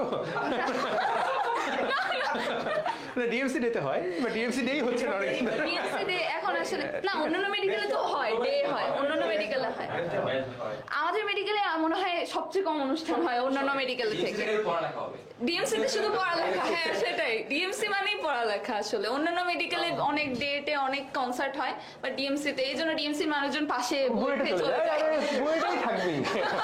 কনসার্ট, ওর কনসার্ট মানে তোমার কনসার্ট, ঢাকা ভার্সিটির কনসার্ট মানে তোমার কনসার্ট, এইটাই তো। এটাই আসলে একই ক্যাম্পাসে, মানে একই সারাউন্ডিং এ যেহেতু আছে, ওদের ক্যাম্পাসে চলে যাবা, বিনোদনের অভাব পড়বে না ইনশাআল্লাহ। ইনশাআল্লাহ। থ্যাংক ইউ জারিন, সাদাফ, স্বচ্ছকে। স্বচ্ছ তোমাদের সামনে আগামী সপ্তাহে দুটো ক্লাস সেশনে চেষ্টা করবে। আপুর সেশনটা লাইভে থাকার চেষ্টা করো, কারণ রেকর্ডেড করলে তুমি আর ওই প্রশ্নটা করতে পারবা না। হ্যাঁ, লাইভে থাকলে তুমি ওই প্রশ্নটা করলা, উত্তর পাইলা। আমরা চাচ্ছি যে তোমার শুরু জার্নিটা যাতে স্মুথ হয়। তো বিরু যেই সেশনটা নিবে, বা স্বচ্ছ যে সেশনটা নিবে, বা আয়মান যেটা নিবে, আমি চাই তোমরা সেটা লাইভে থেকে কষ্ট হলেও, তোমাদের আর এখন কাজটা কি খেয়ে দে, আর তুমি যেহেতু চলে আসছো একবার, মানে এখন আর তোমার এই পথে যাত্রা করা ছাড়া আর কোনো গতি নাই। হ্যাঁ, তো সবাই চলে এসো। স্বচ্ছ অনেক অনেক ধন্যবাদ আপু, ওখানে বসো। ঠিক আছে, আমরা আয়মানকে ডেকে নিচ্ছি, আর একজন মেধাবী শিক্ষার্থী ও বায়োকেমিস্ট্রি নিয়ে তোমাদেরকে ওভারভিউ করে দিক। তো এখন কথা হচ্ছে এই অ্যানাটমি আর ফিজিওলজি পড়তে যায়, এই ফার্স্ট পেজে হচ্ছে এই বায়োকেমিস্ট্রি পড়ার জন্য দেখবো তুমি আসলে টাইম পাবে না সেইভাবে, আর এটাকে গুরুত্ব দিবে না সেইভাবে। আসলে অ্যানাটমি ফিজিওলজির চেয়ে বায়োকেমিস্ট্রিটা তুলনামূলকভাবে সোজা, আসলেই সোজা। মানে এর ম্যাক্সিমাম জিনিস হচ্ছে তোমরা আগে অনেক কিছু পড়ে আসো, তো ওই জিনিসগুলোর সাথে কোরিলেট করে পড়লে মোটামুটি খুব সহজেই বায়োকেমিস্ট্রি পার পেয়ে যাবে। আচ্ছা, তো এখন বায়োকেমিস্ট্রিতে কার্ডগুলো কি আছে আমি একটু সেটা বলে দিই। তো প্রথমে যে কার্ডটা দিয়ে শুরু হবে সেটা হচ্ছে আমাদের বায়োফিজিক্স অ্যান্ড বায়োমলিকুলস। তো এইখানে বায়োফিজিক্স যেটা আছে, এখানে হচ্ছে আমরা দেখবো আমরা যে ইন্টারমিডিয়েট যে পিএইচ পড়ে আসছি, এবং হচ্ছে বিভিন্ন টাইপের সলিউশন পড়ে আসছি, এই জিনিসগুলো নিয়ে বায়োফিজিক্সে মেনলি আলোচনা করা হবে। আর বায়োমলিকুলসে কি পড়বো? বায়োমলিকুলসে হচ্ছে আমাদের কার্বোহাইড্রেট মানে হচ্ছে শর্করা, এরপর হচ্ছে প্রোটিন, এবং হচ্ছে লিপিড বা চর্বি, এগুলি স্ট্রাকচার, এগুলি নিয়ে আসলে মূলত এই বায়োমলিকুলসে পড়ানো হবে। আচ্ছা, এরপরে যে কার্ডটা আসবে, এই কার্ডটা অনেক ভালো, মজার কার্ড। এই কার্ডটা হচ্ছে food, nutrition, vitamins and minerals নিয়ে। এটাতে হচ্ছে এই মেনলি যে জিনিসটা এই কার্ডটাতে আলোচনা করে সেটা হচ্ছে ভিটামিনস গুলো নিয়ে, বিভিন্ন ধরনের ভিটামিনের ডিফিসিয়েন্সি হলে কি ধরনের ফিচার পাওয়া যাবে, মানে কি ধরনের সাইন সিম্পটম দেখতে পাবা, এগুলি দিয়ে মোটামুটি পড়ানো হয়। আর হচ্ছে নিউট্রিশন, বিভিন্ন পুষ্টিকর খাদ্য কিভাবে, ডায়েট চার্ট কিভাবে তৈরি করতে হয়, এই জিনিসগুলো নিয়ে মেনলি আলোচনা করে। তো এটা খুব বেশি কঠিন কিছু না। এই দুইটা কার্ড মোটামুটি বায়োফিজিক্স, বায়োমলিকুল এবং ফুড নিউট্রিশন, এই দুইটা কার্ড মোটামুটি খুবই ইজি। এবং হচ্ছে ফার্স্ট টার্ম যেটা আছে বায়োকেমিস্ট্রি, এটা খুব সোজাভাবেই যাবে, এবং হচ্ছে খুব দিনে মানে আইটেমের আগে যদি তোমরা খুব ভালোভাবে পড়ো তাহলে হচ্ছে বায়োকেমিস্ট্রি মোটামুটি তুমি কাভার করে ফেলতে পারবে। আচ্ছা, এরপরে কার্ডটা আসে, এই কার্ডটা হচ্ছে বায়োকেমিস্ট্রির সবচেয়ে ইম্পর্টেন্ট কার্ড। এই কার্ডটা হচ্ছে digestion, absorption and metabolism card. এই মেটাবলিজম কার্ডটা হচ্ছে বায়োকেমিস্ট্রির মধ্যে সবচেয়ে ইম্পর্টেন্ট কার্ড, এবং যে কার্ডটা আসলে তোমার মাইক মুখের কাছে ধরো। হ্যাঁ, মাইকটা তুমি তো ওইভাবে মারাচ্ছ, এক হাতে মাইকটা ফিক্স করো। হ্যাঁ, ওই জায়গায়। আচ্ছা, মেটাবলিজম যে কার্ডটা আছে, মেটাবলিজম কার্ডটা হচ্ছে বায়োকেমিস্ট্রির সবচেয়ে কঠিন কার্ড আর কি, কঠিন কার্ড বলবো আর সবচেয়ে ইন্টারেস্টিং কার্ডও। তো এই মেটাবলিজম কার্ডটা হচ্ছে তোমরা এই ইন্টারমিডিয়েটে মেটাবলিজম অনেক বাতিল করে আসছো, মানে এটা একমাত্র কার্ড যেটা আসলে বায়োকেমিস্ট্রি মানে Biochemistry যেটা মজার নতুন কথা শিখবে হলো- আসলে পোলাপান। নতুন হতো না। মানে আমাদের এই 2000 গ্লাইকোলাইসিস, এটা যে গ্লাইকোলাইসিস পড়ছে এটা বলে দিও। 2012 সালের আগে এই বায়োকেমিস্ট্রি আর ফিজিওলজি মিলে হচ্ছে একটা সাবজেক্ট ছিল। না না 1200 এর আগে না আরো আগে, আরো আগে ভাই, আরো 2 বছর আগে। 2 সালের আগে। হ্যাঁ, তো 2 সালের আগে। 2 সালের আগে হচ্ছে এই বায়োকেমিস্ট্রি আর ফিজিওলজি মিলে একটা সাবজেক্ট ছিল। আসলে তাই হওয়া উচিত, আমার ভাই তাই মনে হয়। আসলে এমনি একটা সাবজেক্ট আরে না কি বলিস তাই মনে হয়, হ্যাঁ, ফিজিওলজি পড়ে শেষ হয় না পড়ালেখা। দে একটু Time দেখি। বায়োকেমিস্ট্রি ম্যাডামরা এমনি ক্ষিপ্ত থাকে বেশিরভাগ সময়, তুই যদি আর এটা বলিস তোকে পাস করিস থেকে বায়োকেমিস্ট্রি, আরে কি বলে। আচ্ছা, এখন হচ্ছে মেটাবলিজম যেটা আছে এটা পড়তে হবে। মেটাবলিজম যেমন হচ্ছে আমরা গ্লাইকোলাইসিস পড়ে আসি, এরপর হচ্ছে ক্রেবস সাইকেল, ইউরিয়া সাইকেল, এই সাইকেলগুলো নিয়ে হচ্ছে মেটাবলিজম কার্ডে আমরা আলোচনা করি। এবং মেটাবলিজম শিখে এটা প্রত্যেকটা ধাপে সাথে ক্লিনিক্যাল বিভিন্ন জিনিস কোরিলেট করতে পারি। তো আমরা যখন পড়বো, যে কোনো কার্ডই পড়বো, আমরা সবাই চেষ্টা করবো যে এটার সাথে যে ক্লিনিক্যাল কোরিলেশন আছে এটা একটু দেখার জন্য। এটা হয়তো অনেকের কাছে একটু সময় সাপেক্ষ মনে হতে পারে, বাট বিষয়টা হচ্ছে এমন যে আমি যদি ক্লিনিক্যাল কোরিলেশন জানি যে আমি একটা জিনিস পড়তেছি, এটার ক্লিনিক্যাল কোরিলেশন হচ্ছে এইটা, বা এটা দিয়ে এই ডিজিজটা হইতে পারে, তখন আমার যে পড়াটা আছে পড়ার ব্যাপারে আগ্রহটা আসলে বাড়ে। আর নইলে আমার কাছে মনে হতে পারে কি মুখস্থ করতেছি, এগুলি কোনো সময় কাজে লাগবে না, বা এই টাইপের কিছু একটা মনে হতে পারে। আচ্ছা, এরপরে যে কার্ডটা আছে সেটা হচ্ছে রেনাল বায়োকেমিস্ট্রি আর হচ্ছে বডি ফ্লুইড ব্যালেন্স। এখন এই রেনাল বায়োকেমিস্ট্রিতে হচ্ছে আমাদের কিডনি কিভাবে কাজ করে, কিডনির যে বায়োকেমিক্যাল প্রসেসগুলো আছে সেগুলি নিয়ে হচ্ছে এই রেনাল বায়োকেমিস্ট্রিতে আলোচনা করা হয়। আর বডি ফ্লুইড, বিভিন্ন প্রকারের ফ্লুইড, আমাদের বডিতে ফ্লুইড ইমব্যালেন্স হলে কি হবে, ফ্লুইড ওভারলোড হলে কি হবে, মানে ফ্লুইডের পরিমাণ বেশি হয়ে গেলে কি হবে, সেগুলি নিয়ে আলোচনা করা হচ্ছে ফ্লুইড ব্যালেন্স টপিকে। এখানে হচ্ছে সাথে ইলেকট্রোলাইট ব্যালেন্স যেগুলি আছে, বডির যে ইলেকট্রোলাইটগুলো আছে, ইলেকট্রোলাইটগুলোর পরিমাণ বেড়ে গেলে কি হবে, কমে গেলে কি হবে, এগুলি নিয়ে এই বডি ফ্লুইড যে পার্টটা আছে এখানে আলোচনা করে। তো এটা অনেক ইম্পর্টেন্ট কার্ড। আর এই কার্ডের লাস্টে যে টপিকটা আছে অ্যাসিড বেস ব্যালেন্স, তো অ্যাসিড বেস ব্যালেন্স যেটা আছে এই কার্ডের অনেক টপিকই তোমরা হচ্ছে এই বায়োফিজিক্স যখন পড়াবে বায়োফিজিক্সের ভিতরে আলোচনা করবে। আবার এটার এলাবোরেট আসি পড়বা হচ্ছে এই অ্যাসিড বেস ব্যালেন্স যে পার্টটা আছে এখানে। তো এটাও আশা করি মজাই লাগে, এটাও ভালো। আচ্ছা, আর এই দুইটা মিলে হবে হচ্ছে আমাদের সেকেন্ড টার্ম। এই প্রথম দুইটা যেটা ছিল এই দুইটা মিলে হচ্ছিল ফার্স্ট টার্ম। আচ্ছা, এরপরে আসো বায়োকেমিস্ট্রির সবচেয়ে মজার কার্ড, সেটা হচ্ছে ক্লিনিক্যাল বায়োকেমিস্ট্রি। এই ক্লিনিক্যাল বায়োকেমিস্ট্রি কার্ডটা হচ্ছে সবচেয়ে মজার, কারণ হচ্ছে এটা দিয়ে বিভিন্ন বায়োকেমিক্যাল যে টেস্টগুলো করে, মেনলি আমাদের বায়োকেমিস্ট্রি ল্যাবরেটরিতে যে টেস্টগুলো হয় ওগুলি নিয়ে আসলে ডিটেলস পড়ায়।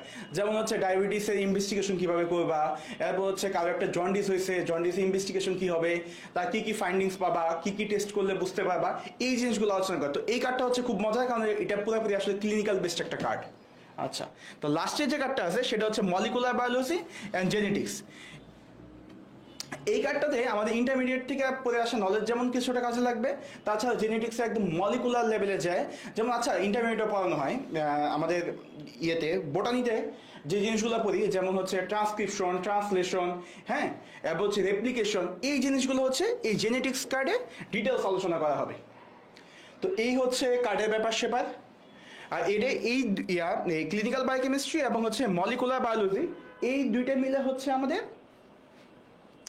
থার্ড টার্মটা হবে। আচ্ছা, ওকে, তারপরে কি? হ্যাঁ, এগুলো তো কার্ড বলেই ফেলেছো। বলে ফেলছি। আচ্ছা, বইয়ের বিষয় এখন বলে দাও। বায়োকেমিস্ট্রি বইয়ের বিষয়ে কথা বলি। এখন কথা হচ্ছে বায়োকেমিস্ট্রির জন্য আমাদের সব টিচাররা বলবে হচ্ছে টেক্সট বুক পড়তে, টেক্সট বুকই পড়তে হবে। তো বায়োকেমিস্ট্রির জন্য যে টেক্সট বুকটা আসলে মেনলি টিচাররা ফলো করতে চায় সেটা হচ্ছে হাইপার বায়োকেমিস্ট্রি। বাট এই বইটা ভাষাটা একটু তুলনামূলক কঠিন, যারা খুব মোটামুটি ভালো মানের ইংরেজিও পারে তাদের কাছে এই হাইপার বায়োকেমিস্ট্রি ল্যাঙ্গুয়েজ কঠিন লাগবে।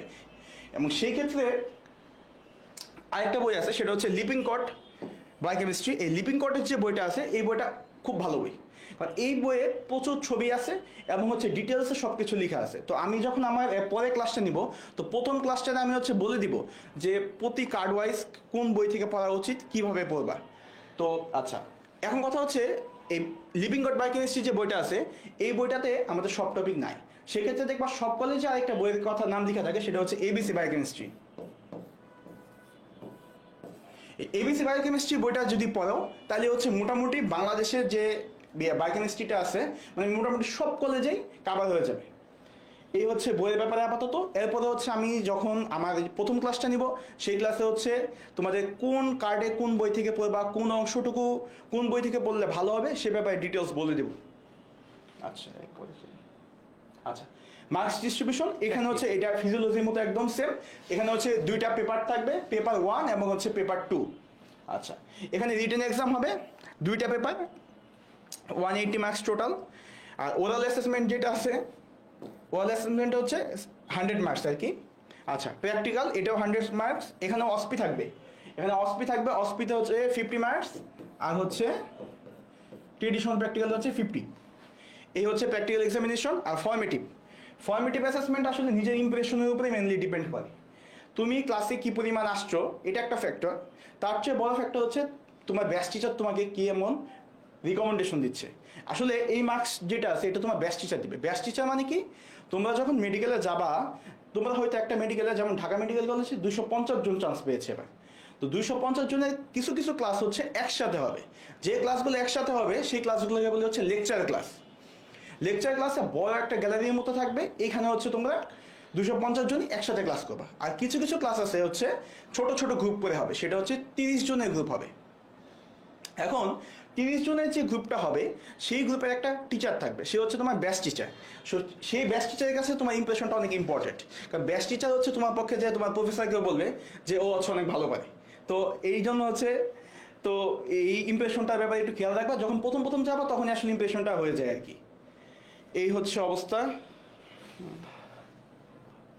ওকে, আমার মনে হয় যে আমরা ফার্স্ট পেজে আজকে থামবো, ওদের এর মনে হয় এর বেশি কিছু দরকার আছে।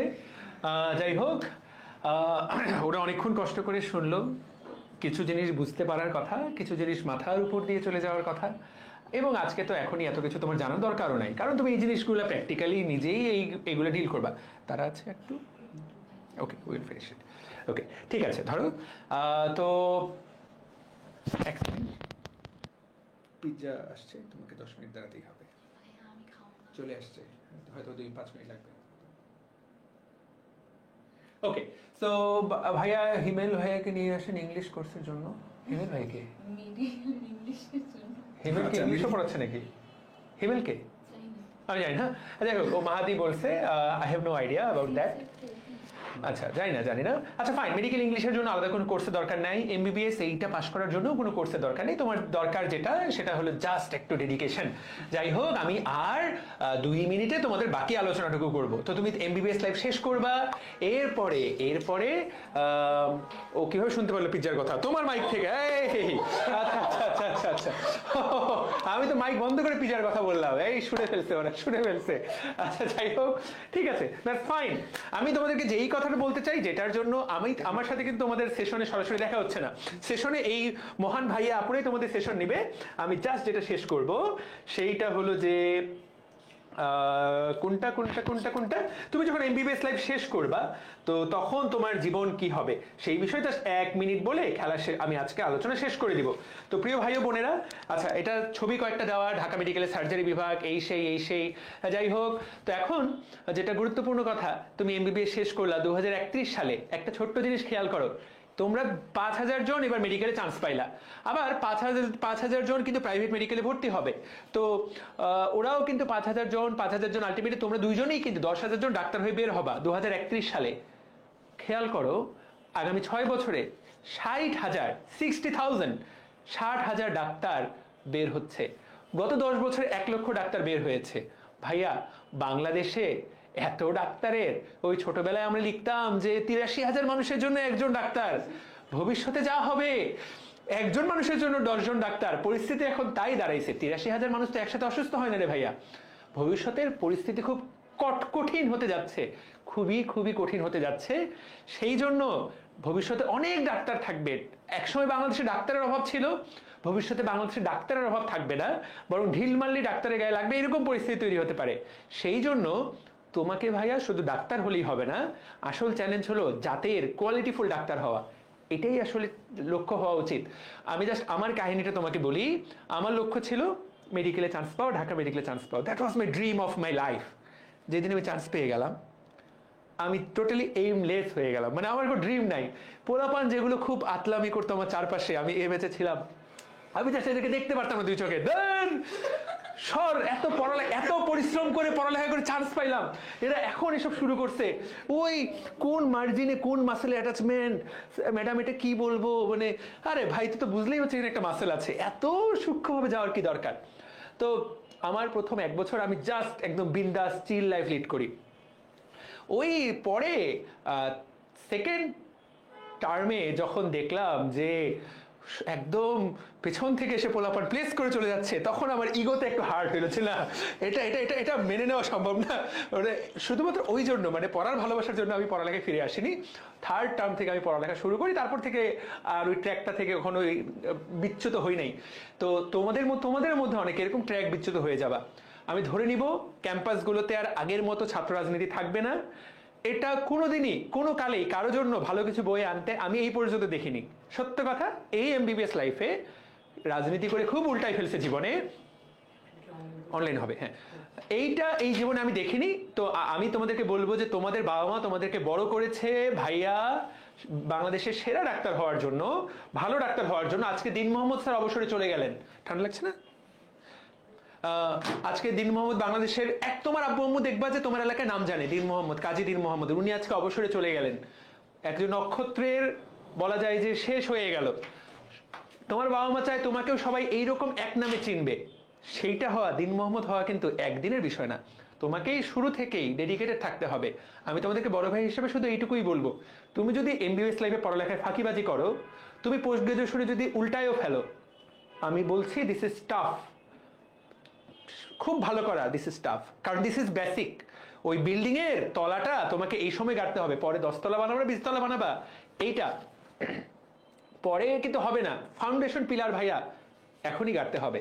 তো যারা আজকের ক্লাসটা ছিলা, আজকের ক্লাসটা ভবিষ্যতে 10টা সেশনে থাকবা, বড় ভাই হিসাবে শুধু আর্নেস্ট রিকোয়েস্ট থাকবে, আগামী 5 বছর তুমি যাই করো, প্রেম করবা করবা না তোমার ইচ্ছা, পলিটিক্স করবা কি করবা না, আমি বিশ্বাস করবো যে তোমরা করলেও সময় কম দিবা, টিউশনি পড়াবা কিনা, কোচিংয়ে ক্লাস নিবা কিনা, এন্টারপ্রেনারশিপ করবা কিনা, সবই করবা, ওগুলো সব জিরো। সামনে যদি পড়ালেখাটাকে রাখো, সেটা হলো 1, তাহলে 1টা 10, 10টা 100, 100টা 1000 হবে। ওগুলো সব করলা, পড়ালেখাটা করলা না, দিন শেষে ডাক্তার হতে পারলা না ভাইয়া। যে জন্য তোমার বাপ মা তোমাকে পাঠালো, তুমি দিন শেষে ডাক্তার হইতে পারলা না, ভালো ডাক্তার হতে পারলা না। বিশ্বাস করো, কোনো ভ্যালু নাই। তুমি যখন একটা পেশেন্টকে এক্সপ্লেইন করতে পারবা না, রোগটা ধরতে পারবা না, বিশ্বাস করো, তো মনে হবে যে তোমার এই মানব জন্মটা বৃথা। ট্রুথ, আমি তোমাকে খুব কাছ থেকে, আমি তো এই ফিল্ডে 13 বছর, কাছ থেকে তো সব আপস এন্ড ডাউনস, ডান বাম সব দেখলাম, এটাই সত্যি। হ্যাঁ, ব্যালেন্সে সবচেয়ে গুরুত্বপূর্ণ, বাকি সবই করবা তুমি আগামী 5 বছর, পড়ালেখাটাকে 1 নম্বরে রেখে। সবই করলাম, শেষে গিয়ে অল্প একটু পড়লাম, এইটা যাতে না হয়। তাহলে কোয়ালিটিফুল ডাক্তার হবা, দেশে যাই করতে চাবা তাই করতে পারবা, যেই সাবজেক্টে পড়তে চাবা সেই সাবজেক্টে ডাক্তার হতে পারবা।